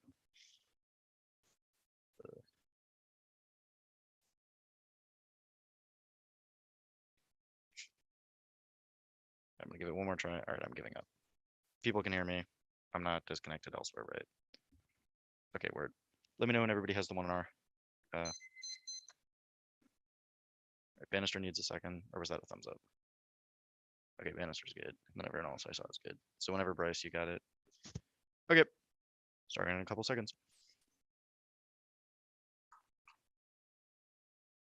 Could say the floodgates argument is specious. There's no impact. There's no impact on the flood. They don't have a offense here. The Ramondo DA, the Ramondo DA, considering there's no impact to warming up, but I will answer the turns. That is also they will apply the turns from the floodgates DA. All of that is answered here. One, they're wrong. They're only expansions from courts or Congress that are from new legal theories cause notable change. McLaughlin 21 bit. Had to put counter charge of the agents and outcome of the harbor. Make it available to win. Make it easier consequence to enforce must fairly course. It's a very conservative when it goes to the courts. The legislation can't do it by yourself. But those introduce a model of the recommendation cut out right. Unsupporters recognize the way to change the laws against the put new illegal arguments. Current enforcement can't thump because it's within the scope of current law. Right, a 10-6 after revolutionary shift will face substantial challenge constrained by existing law. Need to convince the judge the courts will okay to provide existing standards development law for many decades. Apple versus between conservation and law with other courts will be except for and question we do not expect to see change in litigation will signal the success of an agenda. 2, no enforcement thumper Congress and courts walk out as Carpenter 3, 18 to sign hold of the competition enforcement is on as MGM was 8.5 billion acquisition announcement illustrated the limits of FTC authority but always not emanation and stock which gave it the habits of enforcement at 60 they can take Congress way it's just like the habit after all stars that are on the side corporation constantly did not interest also between top of it showed the this momentum on that front. 3, there's zero momentum for legislation covered to the 18th. This week showed like a momentum across the point is a big negative truth legislation the world. I've been murdered by words but opportunity for giants proposed to read minimal except number of consortiums responsible to modern Democrats by a little heat to the legislation. TETS. Go to floodgates. Concede no court clog. This is not an add-on for the AF because they do not affect cartels. It is unrelated to AI. Okay. Yeah. Back to TETS. Vote negative for a fair but limited topic. The AF indefensibly explodes limits that outweighs clashes with both the nexus of fairness and education. The debate, the NEG must thoroughly review the AF to win both to ensure that both sides are challenged. Absent limits, it is instructionally impossible because the NEG can't keep up with an infinite case list. Time lag means by the time we write a NEG, the AF has moved on to another one. Error lag on limits. Even if we have a link, a model, the model, the error AF justifies, minimizes that link to such an extent to make the being NEG impossible. Thumpers are just too damn good on this topic. The 2AC is not able to claim the one error does not get one massive risk of a limit. There were 222 rule of reason cases between 99 and 09 that depend on 95% of them. They justify AFs to reverse any one of those carry on that. As a reason, was lost searchable. A federal case between 99 and 09 in which a court applied rule of reason analysis over inclusive in the cases use the phrase do not apply the analysis over 700 cases of those 222 involved rule of reason cases 115 resolved to the cards of the plaintiff did not provided an indicative effect plaintiffs never when using the above author's same search methodology with no data limit assuming the proportion of relevant results are the same. That's 1,200 rule of reason cases the AF can pick from the AF can pick from. They definitely violate currently permitted practices is not sufficient to expand the scope of antitrust practices currently allowed as pro-competitive are already under the scope of antitrust. 19 according to the charter for trade beyond the scope of the essential region before the state of the rule of reason and the first rule is certainly before the pro-competitive justification of rule of reason analysis prefer neg evidence. But Newman is a law professor and makes the fine but explicit distinction between practices subject to rule of reason review and practices categorically exempt. The F is the former, not the latter. Plan a text in a vacuum is bad. It's simply regressive, encourages shady plan text writing. If we win RT and term neg on presumption, because if they win plan text in a vacuum, it means they have to change an exemption, but they do not. So they do not solve anything. If they're out for topical practices, they affect would have an immune from rule of reason in the first place. Unacceptable rule of reason also outside the scope of the interest offers a also explanation and decide whether a conduct was immune. The conduct command by the AF is currently legal, but within the scope. Alternatively, the scope is the number of ways that are created in trouble under the competition law to inform these size of competition. However, the scope says nothing about the number of defense available. In other words, measure the size of the net without saying anything about the number or of holes in it. Their counter interpretation, all of them links to our limits. They blow the lid off the topic. Expand interpretation is irrelevant. It's unpredictable because it's not in resolutional context. Expand and expand the scope are different terms. Bradford definitions proves our race to the bottom offense on limits. They can prohibit any individual action to be topical, proven by them specifying down from normal cartels AF into a prohibit a tiny specific type of price fixing AF get smaller and smaller to evade links, but we are not guaranteed any exemption links under their model. Air neg and precision are interpretations based off a 2015 textbook published by American Bar Association, which is literally a reference guide for antitrust law. It's the gold standard. Cruise anti committee members like the legal government official, interest official, private practice, corporate counsel, and academics, interest of first freedom, the scope of antitrust, acting the scope of antitrust laws must be a high priority. The over-limiting arguments and AF ground arguments group them. They are ridiculous. Neg ground outweighs AF ground. We just have to win the limits offense versus the over-limiting debate. They are negative. Thumpers and link turns are way too good in this topic. We do not over-limit. There's tons of examples of topical AFs under interpretation. Emory's labor AF, MSU, and Harvard's petitioning AF, Michigan's Fatai AF, Minnesota's a farmer, a co-op's AF, Kentucky's export cartels AF, all topical. There's a dozen of AFs. There's a dozen clear buckets of topical AFs. The author of our interpretation lists out doctrinal emptions. Every single one has been read by a team this year. Sagers 15. Hamburger's company just association the scope of editorial antitrust trader commerce extra reach limitation respecting company using export national security group petitioning immediate doc extra reply to fight production organized labor a culture newspaper production FCC review sports insurance banking air transport and railroad exemption. Over limiting is impossible. A field of antitrust law is enormous. While 20 interest to become important acceptance increased number of books of the studies new works flourishing and will look forward to mass market journalism taking up exploring antitrust of the technical and the antitrust is flourishing institutes found a wide variety of perspective from liberty and turn into enforcement cases featuring multiple briefs on both sides of the proposal makes limited and changes. The precision offense is ridiculous. They are way less precise. They have not defined expand the scope. They defined the word prohibit, which said that must be an expansion of the scope. That's the wrong direction of the topic. Prohibition does not not set a floor in the resolution, which means we have not expanded the scope, which means they have not expanded the scope. But expansions of the scope would guarantee a prohibitions, not the other way around. They've read the topic wrong. Only our model is predictable. Scope is what antitrust practices are subject to by regulation. Otherwise, whether permitted or banned, it's a core controversy. And the scope of competition laws to the extent the activities are read to be limited rules of competition, opposed to other considerations. The question absolutely a critical decide whether competition is discussed under like this is a much wider policy about how far do we see that every social life different about market force far should range is subject to rules of competition how far or should they be decided on whether grounds. I'm preempting their pivot to functional limits. They have not asserted this in the 2AC. You should not give it to them in the 1AR. They have no limiting claim to the 2AC regardless. Functional limits fail there. If they are correct, the generic can link to every half. The problem is that that requires specific evidence establishing that link because ag specific exemption cards against the state's counterplan will always lose to generics cards get from the neg. Means that the neg still has to pump out sector specific evidence every weekend, which we can't keep up to because of the time lag. Reasonability is wrong. One, use offense, defense, anything else is arbitrary, takes the debate ability to win the debate out of the hands of the debaters. Two, they're not reasonable oral arguments above it prove their interpreters contrived explodes. Limits. Three, it's the NDT Emory is broken new every round. We need something to check against that. Prohibition means a law rule forbidding something called no data. Prohibition law or rule forbidding something.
Are you? Yeah, you are muted. Okay, so is everyone here? I think we're missing someone. Yep. Okay. So the order is the competition advantage, speculation advantage, topicality, Raimondo DA, chilling DA.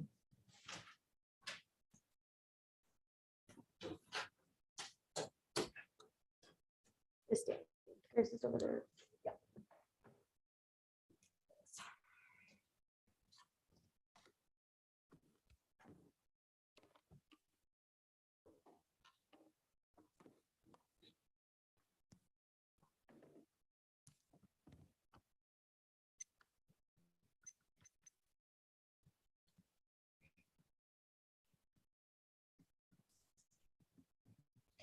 Okay, is anyone not ready? Oh, wait, sorry, sorry.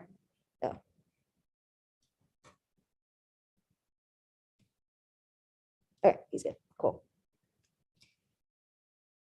The case cannot turn the dissent when they only have an internal link to inflation and they have zero inroads to price surging is harmful to companies and consumers. 80% of companies with price gouging capabilities increase prices beyond input costs to increase profitability. Firms use supply chain bottlenecks as an excuse for price gouging. 56% of businesses have increased prices beyond inflation to boost profitability, which means that there's only a risk of offense. That's the one easy just find evidence. It doesn't make them speedier to respond to crisis. That's the Guinness evidence is from 2014 and assumes the plan bans all kinds of pricing changes. As we allow human controlled prices, just block algorithm automatic signals. Democracy outweighs its causes great power. They have no specific defense to this, and the populism stuff will be answered below. It causes global hotspot escalation in Iran, Saudi Arabia, China, and Russia, which causes global great power. We're not extending the trust internal link, which is the only one they answer. All causes of populism are irrelevant to democracy. Only inflation undoes democracies as people are in the place of hyperinflation. Voters become single issue voters, which ensures the rise of populist leaders. That's Bingham. It's proven historically with Germany after World War I, Venezuela, South Sudan, and Zimbabwe, all empirically proved. Now, the speculation of at the top, food shocks do cause extinction. None of the evidence assumes the volatility of the Middle East and Latin America. Now they breed instability and force intervention to secure resources, resulting in conflicts that go nuclear. And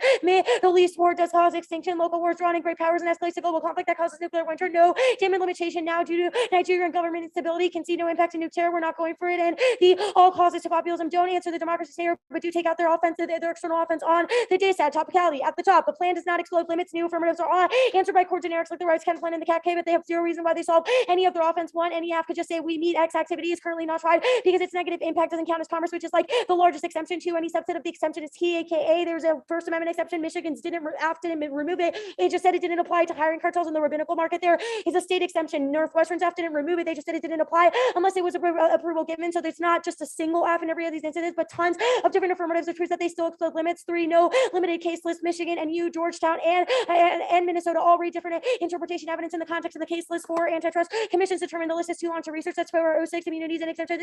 ANC taken evidence on each list item in the long list of statutory immunities and exemptions quickly became obvious. Commission did not have the time or resources to do this. Price surging is currently not prohibited under the rule of reason, though, which proves that this does not expand the scope. All prohibitions increase the scope. That's Bradford in China. 18, the scope index measures the trading prohibitions as the lens increasing the scope. Contrived topicality interpretations are not good ones. Predictability outweighs. We did expand the scope and counter-defined. Each words are not connected by a hyphen and can be used as independent terms. Predictability comes first, turns the limits, and ground offense counter-interpret only. Our F is more limited, but also more arbitrary. Absent a predictable topic F and negative prep is impossible. Scope includes prohibited practices. That's because 09, a measure of scope is a summary of the areas covered by competition law. The type of practices prohibited includes practices. That's Holzer. And 7, no date. The scope including practices. It's the most comprehensive and current index used for research. That's SAC 20. The CLI by Bradford and Chittenden, the most comprehensive and current index of competition laws that allows cross-country time series research. Their interpretation is not the fucking gold standard. It's not predictable consensus. Here's a screenshot from Google. It's only been cited 2 times in the context of antitrust law. Scope refers to activity at the present time. That's Clement 16 when interpreting the words have ordinary meanings. The meaning most commonly understood in scope are commonly words with common meanings, and the scope means the range of actions and breadth of function or area are covered by activity. And the scope naturally refers to business that action is engaged in. The scope and purpose refer to different concepts. Purpose, aspiration, on refers to action capable in the future, and scope refers to what action is actually doing in business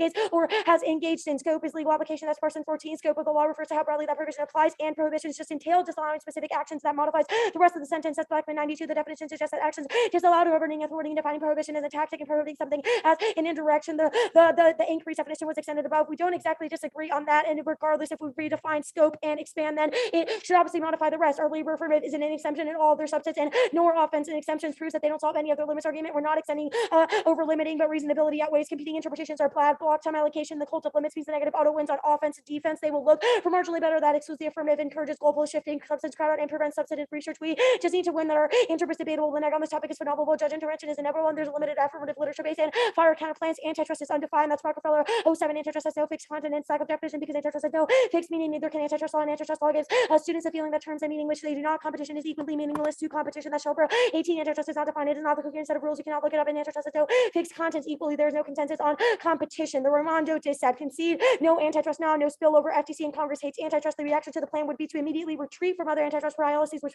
disproves the dissent, the spillover dissent on the chilling scenario. Go to the chilling scenario now. Case turns to dissent faster than the inverse can be true. Democracy solves unchecked technology development. Liberal governments will be rampant in the world of mass inflation, which proves it exceeds the impacts of the dissent as it spills over to more countries. EU AI regulation, self-test justice 20. The Chinese first permission to deploy AI subject to rules and tests unraveled by the EU and championing of EU rights and platforms to adapt to Europe, where we will have to regulate users and developers of AI systems with access to ensure the markets remain fair and contestable. The link debate one search pricing isn't key to innovation. They need to win the battle. Banning algorithmic site pricing is not calculated to match supplies. For some reason, make it or break it for any of this. It's empirically proven by the fact that companies were profitable in the past with slow and calculated human gouging. 2, search pricing is dynamic prices. All of our woodcock evidence is discussing them as synonymous. 3, the plan is not a shock and fiat. Doesn't mean fundamental change was just conceded on the other dissent because it doesn't contradict Kahn's broader agenda. 4, legal uncertainty is not a consequence of the affirmative. All of our evidence in the counterplan proves per se legality solves because it clarifies the excess standards that businesses need to follow. 5, it's not politicized. Search pricing isn't a priority for Kahn and Biden but a litany of other antitrust policies are such as big tech. 6, search pricing is not key to innovation. That's woodcock. 18, the other justification of antitrust is higher prices are matched for innovation. Arguments do not apply here because the increase in demand is not expected in the firm could not have taken into account. Search pricing allows for high profits to chance by making them pure profits. Go to the uniqueness debate. I'm finishing the 2AC card. Innovation is low. Our evidence consequences impacts as 2022. The average time of first financing the acquisition triple term 6.1 years, and big firms making Harvard status photo after 2000. The firms with the given level of productivity grew only half as fast as firms at the same productivity in the 1980s and likely less likely to leapfrog in the industry leader. Startup innovation is not high. All of their arguments about 3D printing and all that bullshit obviously doesn't apply because EU regulations check that. Then there's no reason that the plan prevents killer acquisitions or big firms, which is their internal link to that. The plan does not block consolidation of companies, even if they're engaging in price surging. It solely bans the practice once the companies are already merged. There's no internal impact to the dissent. There's CO evidence that China has the capacity to weaponize gene editing or fucking 3D print WMDs. There's tons of regulations, which was a card right above, and the US is already ahead of China. And the tech race explicitly conceded that China is behind. They face a shortage of challenge. The US sanctions hurt it. That's the Lu evidence, which means it's not about the US, but rather about how China is already behind. I got it. Prep from 110.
Okay, give me a sec. It's going to be T.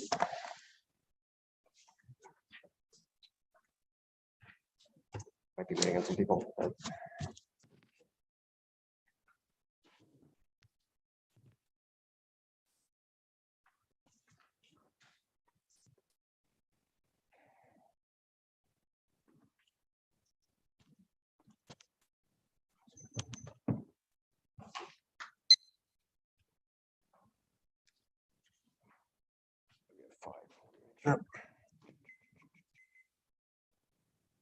Okay, is everyone good? Orders T. 1, 2, 3, 4. Cool. Gonna start in a second. Limits absolutely outweigh in this context. They have no specific insight to the carrier evidence. That evidence literally looked at 10 years of data and counted up all of the rule of reason cases, found that there were hundreds and hundreds and hundreds, using that same mathematical analysis and extrapolating out to a longer period of time over which affirmatives can write their cases about court cases.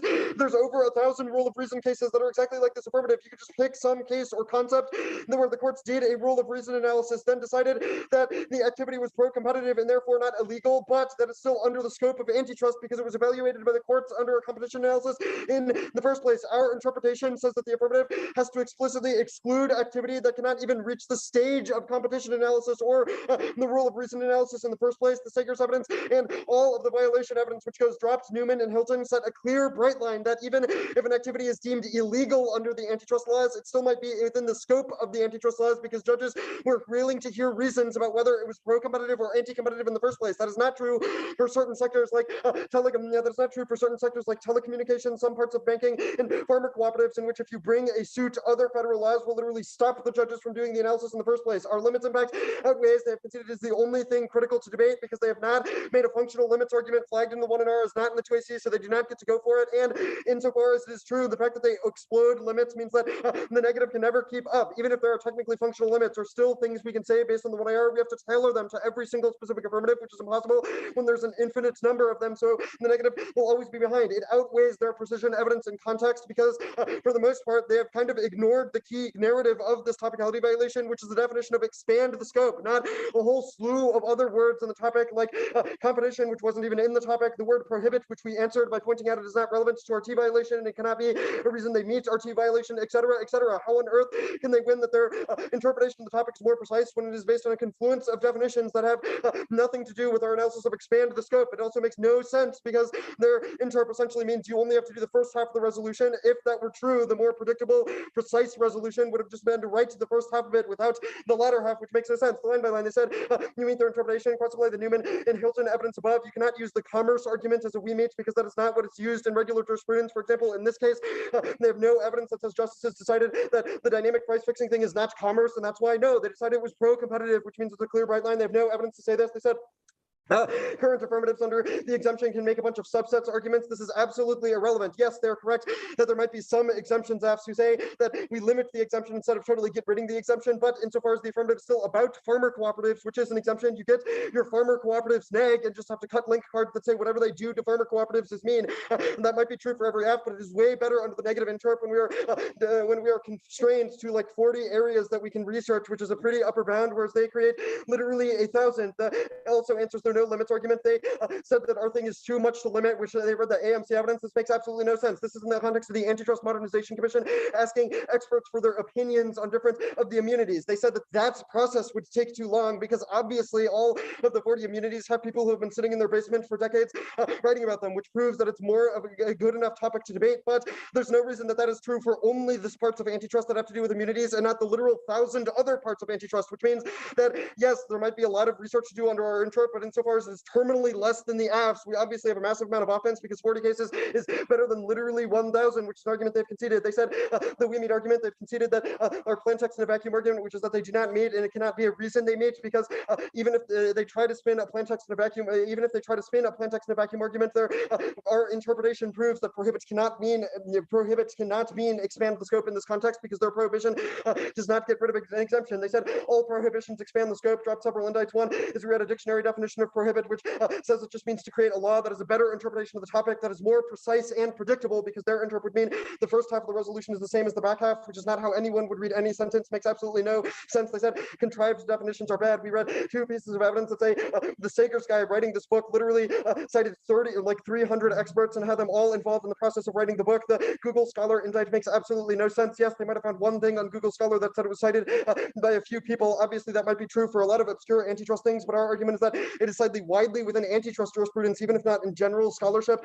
and doesn't necessarily show up in Google. Yeah, it doesn't necessarily show up in Google. That also answers the predictability argument, which was above. They read a few definitions of scope. The Bercrusi evidence says a interpretation of scope is that it can include types of prohibitions. Our argument is that the better interpretation of scope is what is said by our Skagers evidence, that is referring to explicitly antitrust immunities, which is irrelevant, which this is absolutely irrelevant for. The last argument they made, or the next argument they made, they said scope equals things in present time, which was the Clemens evidence. This evidence is talking about the scope of business practices generally, and it's not in the context of antitrust law. I do not know what it gets them in the context of being different from their 2AC evidence. They have not really impacted it out at all. They said prohibit means to disallow practices. Yes, our argument is that the practices you have to disallow have to be ones that are currently exempted from the antitrust laws, not just found pro-competitive. They said their labor affirmative is not an exception. They dropped the Sager's case list card, which lists a distinct case list of like 40 areas that you can be under our interpretation. Labor is listed as one, which proves that there is a topical labor app. Even if they claim they've read one that is not topical, they've dropped the tons and tons of teams have also read topical affirmatives under our intent, which proves we provide sufficient flexibility for the affirmative. Reasonability did not really explain this. Drop that limits obviously outweighs this, because the difference between 40 and 1,000 cases outweighs any argument they could make on reasonability, because it proves that they're certainly not reasonable. The last two pieces of evidence they read said that there's no fixed definition of competition or scope. Obviously there is. That's the Sager's evidence. Schreppel, a definition of competition. Competition is not a word in the resolution, so I do not know what this gets them at all, especially when they're going for a precision impact.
Okay, looks like everyone's here. Is anyone not ready?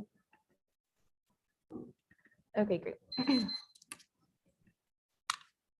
The negative cannot win this debate because we are running a substantial risk that they are worse for negative ground, which means we have inroads to their offense, but a massive external precision impact that is bolstered by reasonability in terms of how this debate went down. It's try or die to create a predictable topic for the affirmative team. Preserving predictability is the next question of your ballot debate. Is an arms race. You must constantly innovate to keep up with the expanding set of arguments in the next arsenal. Otherwise, teams are disincentivized from doing innovative research, which stagnates the topic's evolution. Link and ground arguments should come secondary to making debates predictable. That's the reason people do debate, because they know that in each round there's about a 50-50 chance that they can win. But that's not true of an unpredictable topic. If we win predictability, ignore all limits and ground arguments, and default to reasonability, counter interpretation, only our AF would be more limiting, but we discount it because it's arbitrary. Reading a first strike North Korea AF provides amazing net ground, but has nothing to do with this topic. Ground and limits only matter insofar as we are already and arbitrarily defining and adding mandates to the topic is just self-serving. Most importantly, is they have zero external offense because their interpretation is worse for the negative. Their case list is not some miraculous gold standard or conclusive list because any subset of the exemption is topical, which is an argument that 2NR does not grapple with. Limits cannot be a sequencing question when they don't even solve solely 30 or 40 sections. For example, there's a First Amendment exemption on their case list, but Michigan at the Dartmouth round robin did not remove it, just said it does not apply to hiring cartels in the rabbi market. Another example is a state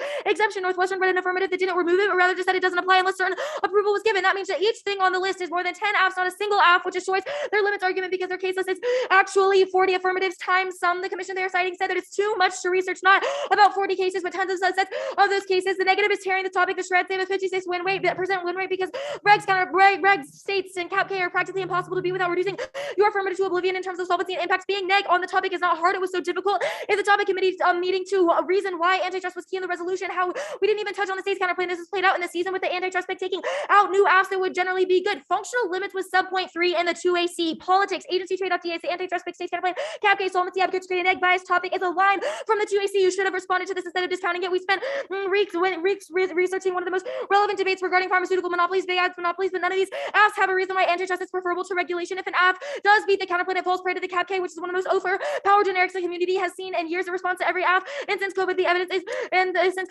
is phenomenal. Their argument is the generic links are bad, but they dropped the one error argument that being able to apply the generic links to the AF and explain why changes matter is the most portable skill in debate, because in no other instance would we constantly have this level of preparation outside of the activity. They turned debate into a block reading contest and remove any critical thinking from the activity. They conceded that even if it's theoretically possible for the different rule of reason AFs from like 1990 to exist, those AFs lack solvency evidence, DA answers, and answers to the antitrust pick, which means you shouldn't assume that there are like a million more AFs. We don't allow all those different rule of reason AFs. There's no solvency evidence to substantiate them. This doesn't give the negative thematically stable ground. There is zero dissent to removing a singular exemption to Christian priests, which is an affirmative that Michigan read against us. The 2NR does zero evidence comparison. Their entire argument is premised on the idea that they have the gold standard of definitions, but their core list is only cited twice when discussing antitrust broadly. The 2NR just admits it's an obscure definition. If it was cited in the law, it would come up on Google Scholar, and if you can't even Google where this list would be, it proves it's not a predictable basis for students to research, since debate teams shouldn't be expected to scroll through pages in the preceding to find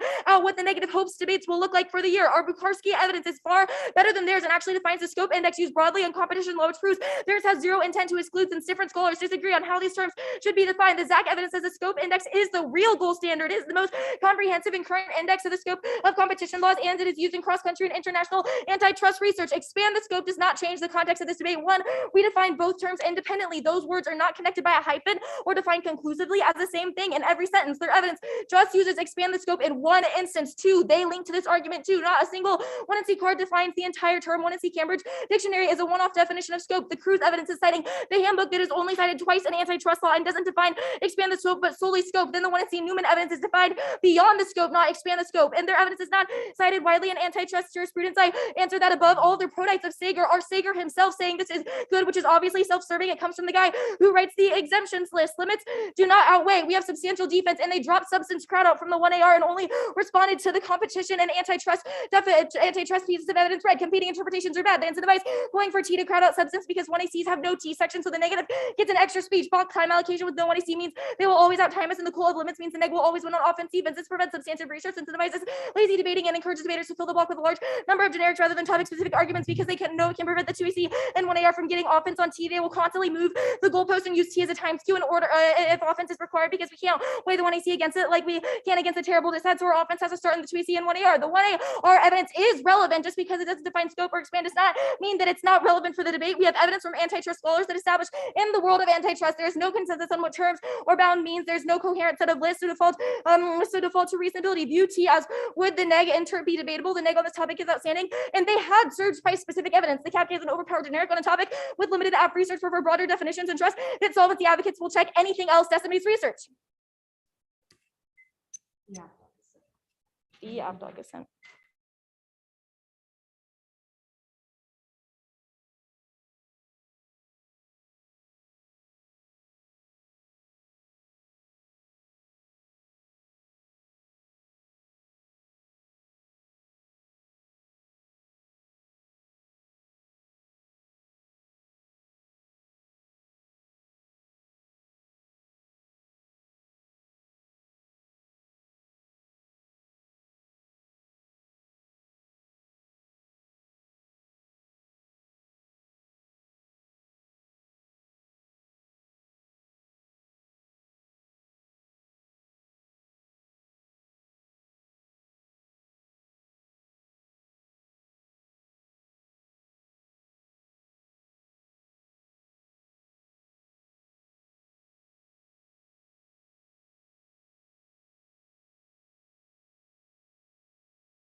Neg cards are also sent.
We're done.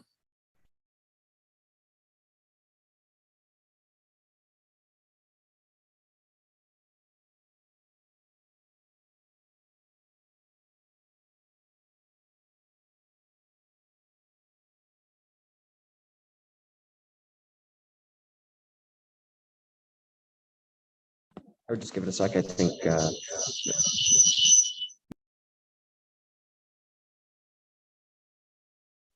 We're good. Emory is not here, so just give them a sec. Oh, and Wimsatt.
All right, we got everyone, it looks like.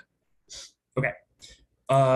Congratulations to both teams on making it this far in the tournament and on a truly, truly fantastic debate. The decision is a 3-2 for the negative.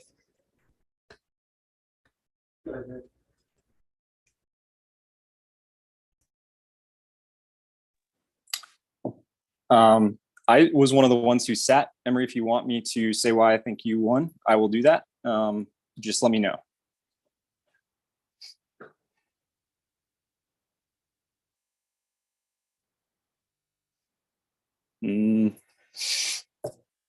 Yes, I'll give a brief thing here. Let me start by saying I think that you two, Emory, are two of the best debaters I've ever judged in high school or college. You are phenomenal.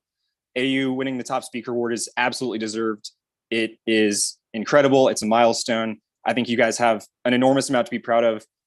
It takes a lot for me to want to come back to this crazy activity, and teams like you are like the reason why. People that care, that work hard, that are invested, that make it more than just like people reading bullshit at each other. I sincerely hope you debate again next year.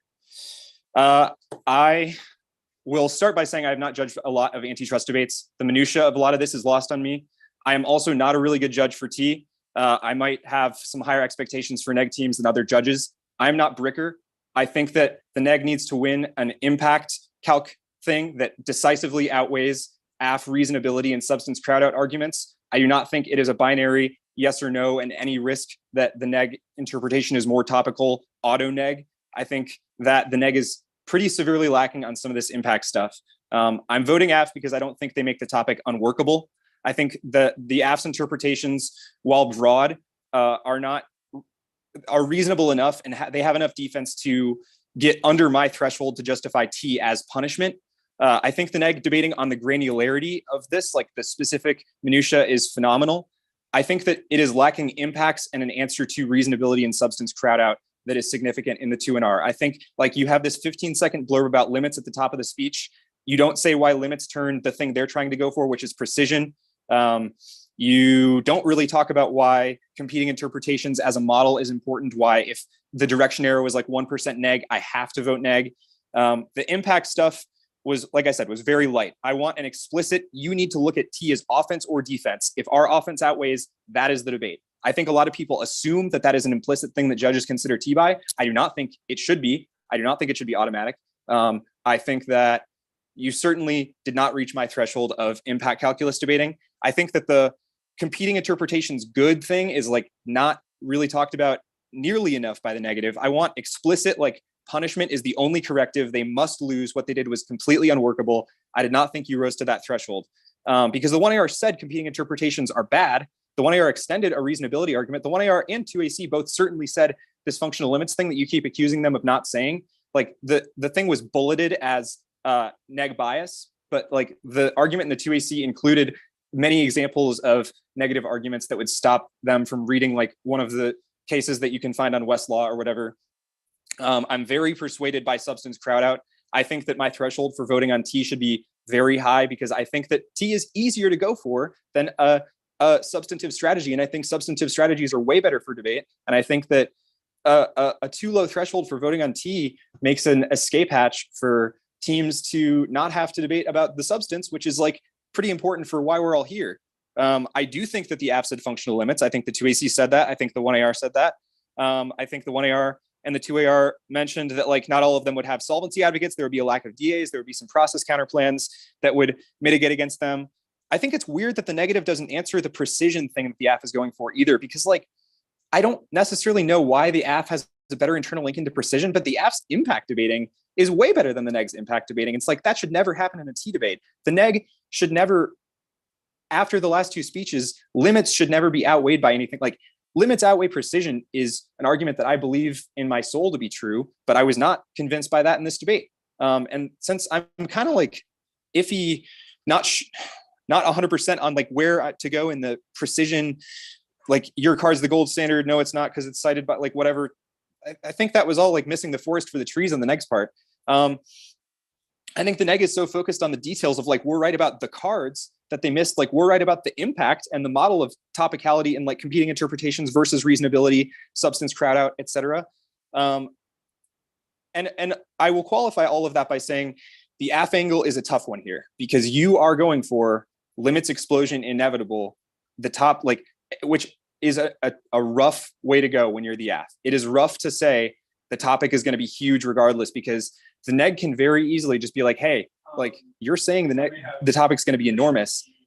There's only a risk that we can make it marginally smaller. There's only a risk that narrowing it a little bit makes it better for debating. I just don't think the neg got there in this debate. I don't think the neg was like, group all their shit. This is such a pointless argument. Like, there's only a risk that making debatability a little bit better can optimize the only benefit we get from this activity. That's what you should be saying. I just don't have that in the 2NR. Last thing I will say, I thought the block on substance was phenomenal. I thought DA and case, I would have been neg very quickly. I can talk about that more. I don't think I need to, but man, I don't think you won. And like Minnesota, I thought the block was phenomenal. I think you're incredible debaters, but I think this is like one of the worst 2NR decisions I've ever seen. But hey, you won, so.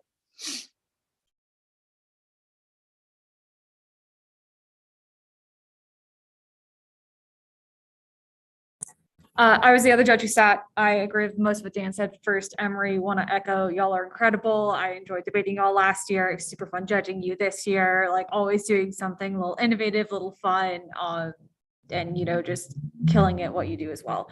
I'm not going to say too much because I understand y'all have the next debate. Y'all might not want to hear everything. The one thing I will say is I do agree that functional limits was the biggest issue for me. Like y'all say it wasn't in the 2AC, it was in the 2AC. It's flagged very clearly at the top.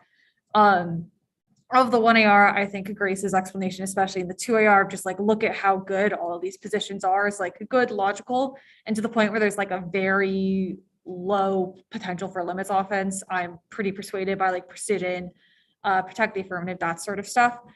The only other thing I'll add, just in the name of efficiency for this, is I think if y'all want to go for this interp again, you need a better answer to the AF's argument that there are subsets to these immunities. And I think there's a way to answer that. Like your evidence does kind of say, and the way you kind of explain it is like it has to be held up in a court of law, it's thrown out. I think there's a way you could spin that as, if it's thrown out, then it's thrown out. And so the subset still links to all the same stuff because the cases are just ignored by the judges.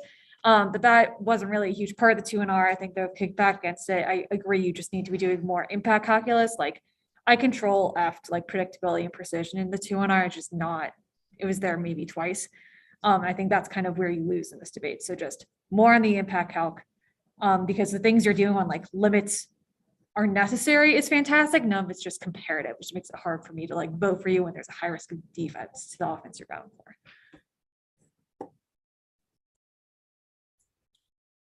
How much do y'all want to hear?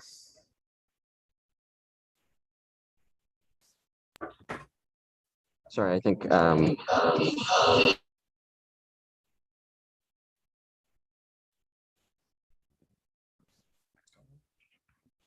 did someone say something?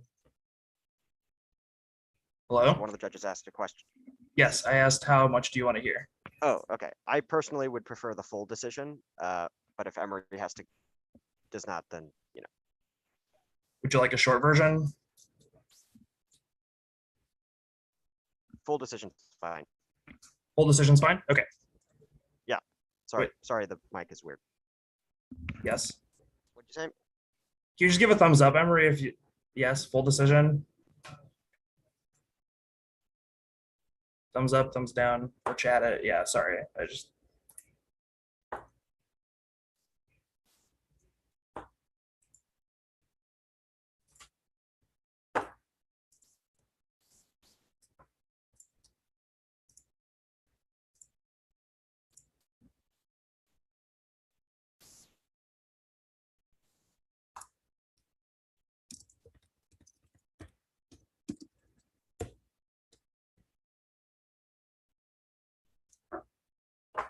Okay. Minnesota prefers full decisions. Go ahead. Okay. All Like the others, I do want to preface this by saying I thought that this debate was incredible. I agree that this was not the optimal 2NR choice, and this debate was really, really close, and I thought about it for a really, really long time. Emory, you two are phenomenal. I want to echo everything Dan said. AU, especially like top speaker, well-deserved. You're a fantastic debater, the most probably technically proficient in the country. You two are phenomenal. The short, I guess, version is there were two places where I primarily departed. One was in my assessment of the functional limits argument. I do agree that the functional limits argument was very clearly made in the 2AC and was very clearly extended throughout the rest of the AF speeches. However, in addition to making the incorrect observation that the functional limits argument was not present in the initial speech, the neg speeches also made a secondary argument that said functional limits fail at containing the limits explosion as a result of the need to tailor generic negative positions and the ability of the AF to short circuit the applicability of generics through cutting specific evidence. The example that the blog gives of this is the state's counterplan, where a single piece of preemption evidence can sort of short circuit the application of very general negative preparation, and the neg doesn't really have the ability to counteract that because the volume of affirmatives means that there's not really an ability to vet in advance which specific areas have strong preemption arguments. And as a result of that, there's an asymmetry where the neg has a lot of places to pivot, and each of those places has potential landmines where they are able to avoid the functional limits argument. I thought that the 2NR, while light on this, I don't think the 1AR answered this argument really at all. Just said that the 2AC had actually made the argument, which again, I agree, but the neg has this follow-up argument. The 2NR restates this and kind of reiterates that generics can only be a functional restriction on the limits explosion if they are tailored to every individual affirmative. I agree that the impact debating to limits in the 2NR is relatively light. My bigger problem is that the only impact to the only impact to precision that the affirmative team is going for is this debatability argument. Like the 2AR even explains, like, precision is valuable insofar as it preserves the ability to create a roughly 50-50 parity between outcomes. And I think that while the terminal impact level of the negative argument is relatively underdeveloped, I do think they have a well-developed internal link argument to debatability. Like, they in the block say that it's impossible to prepare. There's a lot of substantive differences between all of these different rules of reason cases.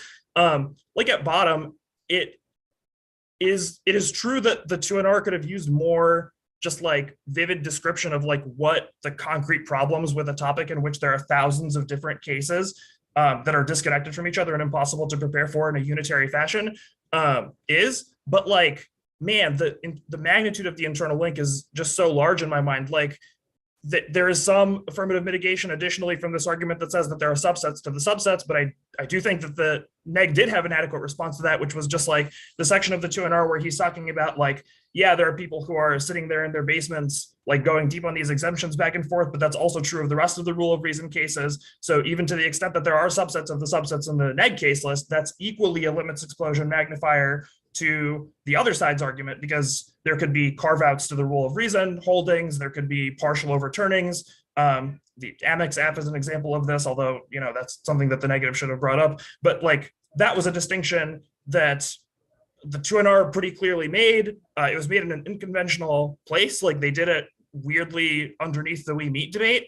But like, I don't think the 2NR, or I don't think the 2AR has really any response to that level.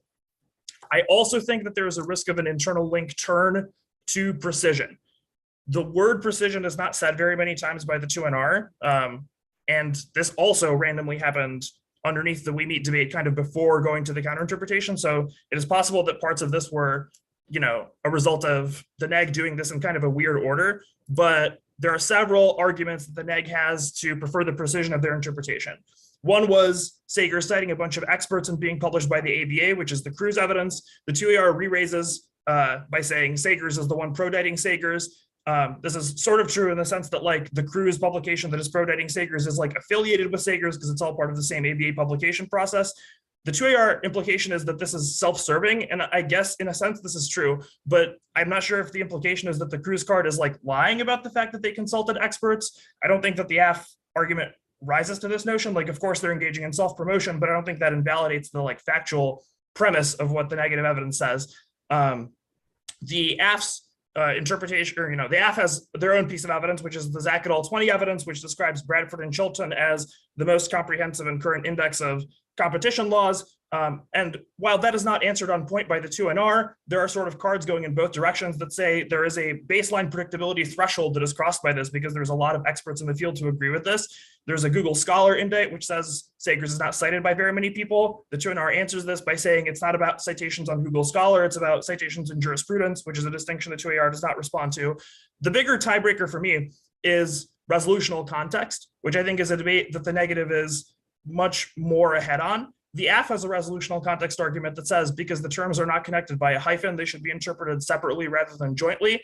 The negative kind of agrees with the frame of analysis that forwards, which is that you need to look at the resolutional context of the use of the words, but has a much more compelling argument in my mind, which is that the AF's interpretation collapses the distinction between the first and second clauses of the resolution by making them essentially redundant with one another.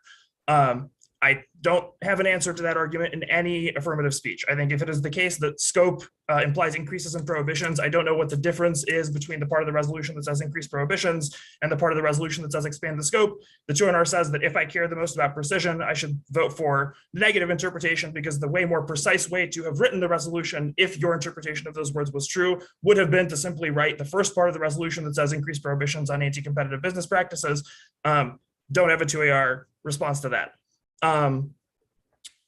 Reasonability.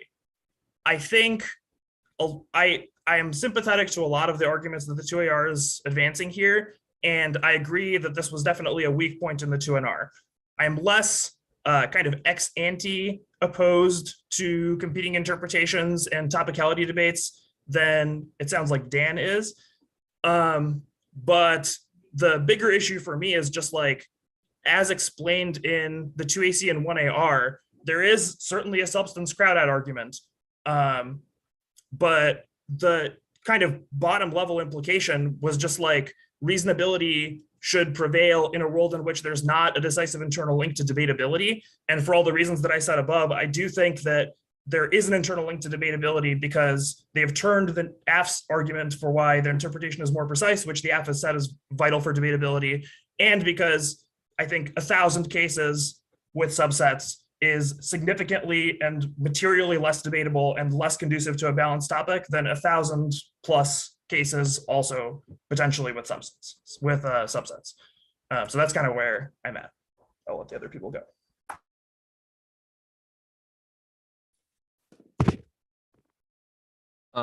Yeah, so I can go. I largely agree with Truth, so I just want to mention a few things about my decision that were a little different. So I didn't quite think the neg won an internal link turn to precision or predictability. The bigger thing for me was that it was just very difficult to decide which team's interpretation was more precise. And with like, when I come to that conclusion, it is very clear that the neg's interpretation is much more debatable from the neg's perspective. So particularly on the precision stuff, one thing that Truth didn't mention was that I think the neg's evidence was actually quite a bit better. And the neg does not do very much debating about the quality of their evidence. But I think this speaks to like a lot of the things they're saying in the 2AR are not necessarily backed up or warranted by the evidence you're reading in the debate. So just to talk about a few things that I mean. So one thing that the neg is saying consistently in the debate is that their evidence is defining, at least for their scope definitions, defining antitrust law, and the AF's definitions are defining competition law. And like Dan, I have very little experience judging on this topic, so this doesn't mean a lot to me, but I can see it in the evidence that this is certainly true. All of the AF's scope definitions are not about antitrust law, at least on face, and the neg's evidence are. The Zach Prodite that the AF reads, I don't really think is like a great Prodite as evidence. The 2AR sort of debates it well, but as it stands as a card, it just sort of says that the index that's produced is comprehensive, whereas the negative Prodite evidence is saying that their definitions are like constructed by experts. They're sort of like interdisciplinary. They're like ahead of their academic field, which I think is like a better Prodite in terms of evidence. So all of these things come together, and I think the AF is not decisively winning a precision impact. The other source of offense is this sort of like AF debatability. I think a big problem for me here was that although the 2AR is spending a lot of time and doing like extremely good debating on why like the topic might be hard for the AF right now, a point where the 2AR is much weaker is why your interpretation makes it easier for the AF, because most of the reasons that you're giving for why the topic is hard to debate for the AF, it's a little unclear why having like a much larger topic would make it easier. Like one point which you come back to kind of strangely repeatedly is that like just the generic cap K is extremely difficult to beat for the affirmative. And I just like don't really understand why voting AF like resolves that at all for the AF. So I think it's like, even though maybe the magnitude of this impact is large, I don't think that like the internal link between the internal link differential between the interpretations is large. The other thing I want to say about debatability stuff is that I think that although the 2AR debating is great, it is not grounded very much in the things that were in the 1AR, which were a little difficult, or which was a little difficult for me. So the 1AR makes this decision to sort of like explicitly not go for the over limiting stuff. So the point where a lot of this AF debatability stuff ties back to in the 1AR is just like a single phrase in the reasonability debate that I think the phrase was, let's see. Well, I wrote it down somewhere in my decision, but it's just like one phrase. And although like the neg is maybe not great at debating the impact level of this AF debatability thing, I think it's sort of unreasonable for me to expect that they would be, considering that this like one phrase in the 1AR becomes like multiple minutes of debating by the 2AR. So yeah, I think other than that, I largely agreed with Truth. And I will say I think the reasonability kind of debating is a hard sell for me in general if I think the neg wins. Like if I think the neg's interpretation is materially better for debate, it would be hard for me to vote affirmative in spite of that, like if the neg is winning offense.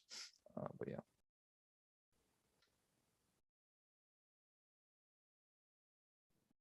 Yeah, a really excellent debate. I've had the privilege of judging you all a couple times. I think Dan had mentioned we'd love to see you all come back next year. I don't know if this is, or if it's not, but a season in which win the top speaker at the NDT, I think win the Dartmouth round robin, finals appearances. You broke a new F in the debate. I judged you all round 8. I think you broke a new one in doubles in this debate. It takes a lot of work to accomplish all of those things. So I hope you all are extremely proud of yourselves. And I know this is not easy to hear because I think all of us, all 5 of us, thought you all debated amazingly. So congrats, Emory. I know this is kind of lipstick on a pig, but here we go.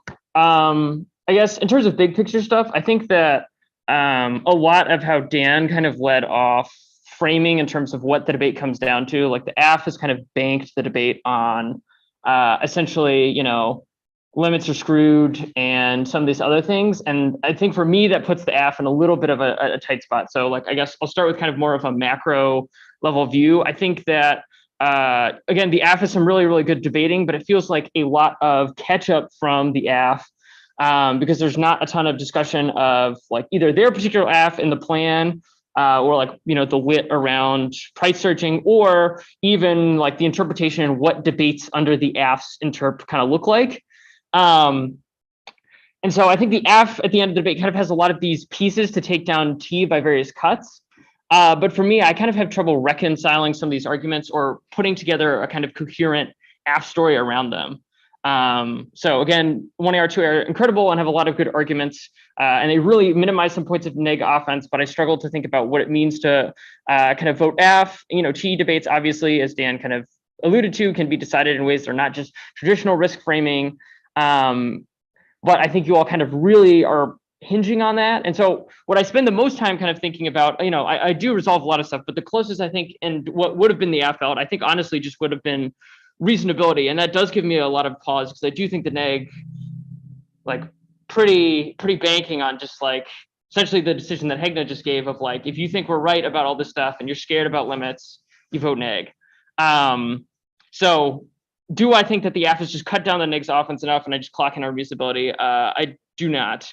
So limits, I think there's a pretty decent limits DA. I think it starts really, really big. It's not great at the terminal level, but the internal link is really good. So yeah, I guess echoing that I think the AF is ahead in terms of the kind of terminal debating of what these things look like, but I think is maybe behind on some of the internal. So the neg is giving me this frame of I should be very wary of things that stretch limits. And the AF has made arguments that says antitrust and competition could really be anything. So for me, I really do think there's a really good chance the topic is very, very big. The AF does have a good, decent amount of defense. They have reasons why the next interp can't solve some of these arguments, the kind of subsets of subsets, why functional limits check new things. The AF has also said that advocates and literature checks, the AF has read this like four card on the like couldn't research immunities because they're too big. The AF's also made the kind of functional limits arguments.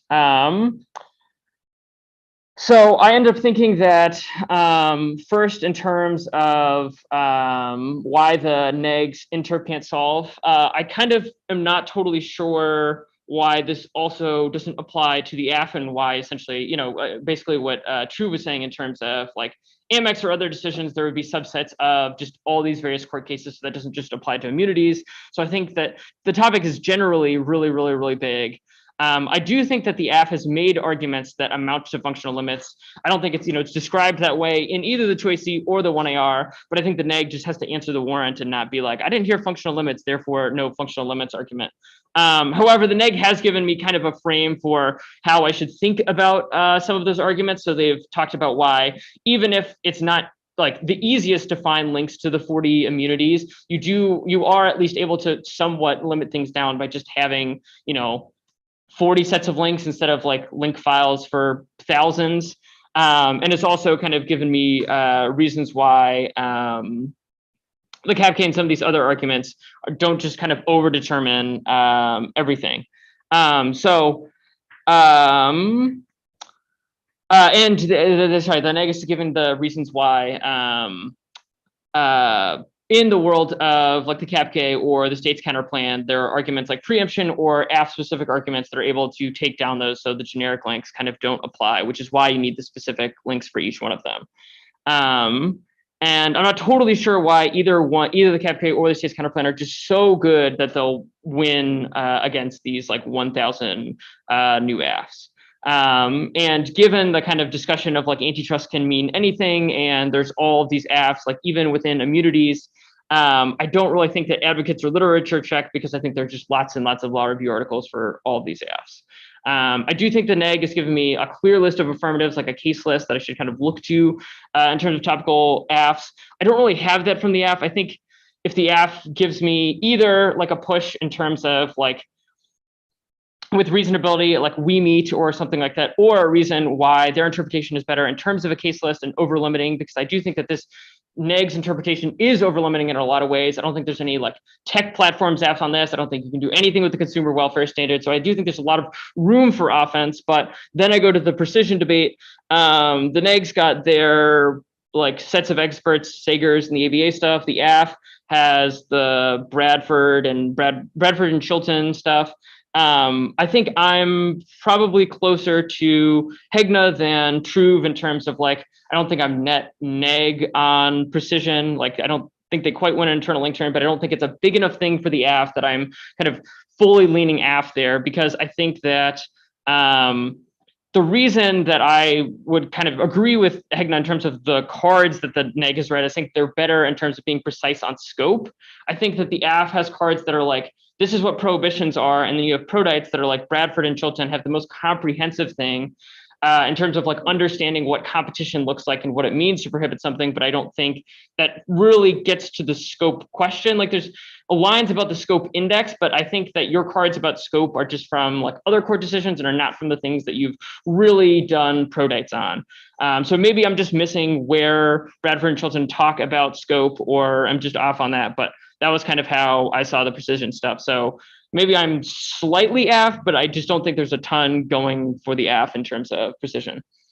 Predictability, I think, is something else I kind of thought about. I think it's very quick in the 1AR and honestly light in the 2AR. I think this is another area like over-limiting that I think this makes a lot of sense to me. Like, yes, because the neg has reasons why, like, look at all these teams that have read these AFs throughout the year, but like, again, like consumer welfare standard, tech platforms, all these things kind of obliterated by this interpretation. So I don't, I think there's a lot of room for predictability offense, but I don't think that the AF does. This is an area where I think, on precision and some of limits, I think you're very good in terms of kind of big top level impact framing. I don't have that quite as much in terms of predictability. Although, again, given what I just said, I would be pretty open to it. And I think that would help a lot with this.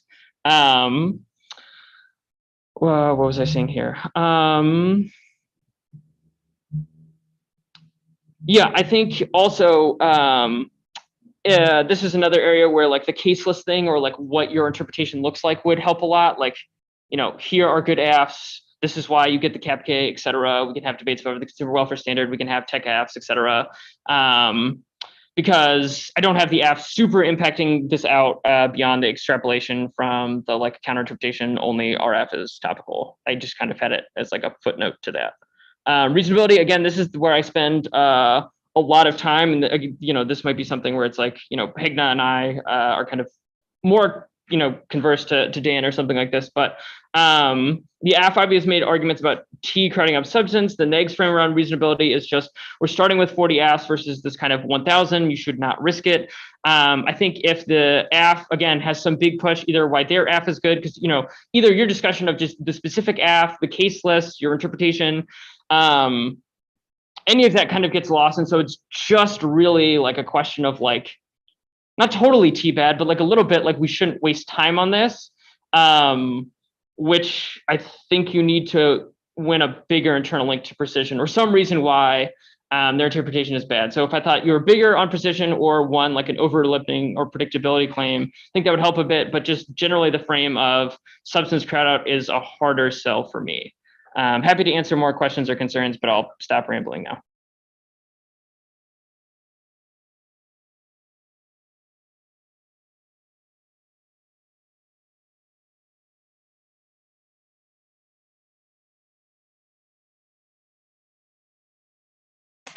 Minnesota's also good. Thank you all so much for judging.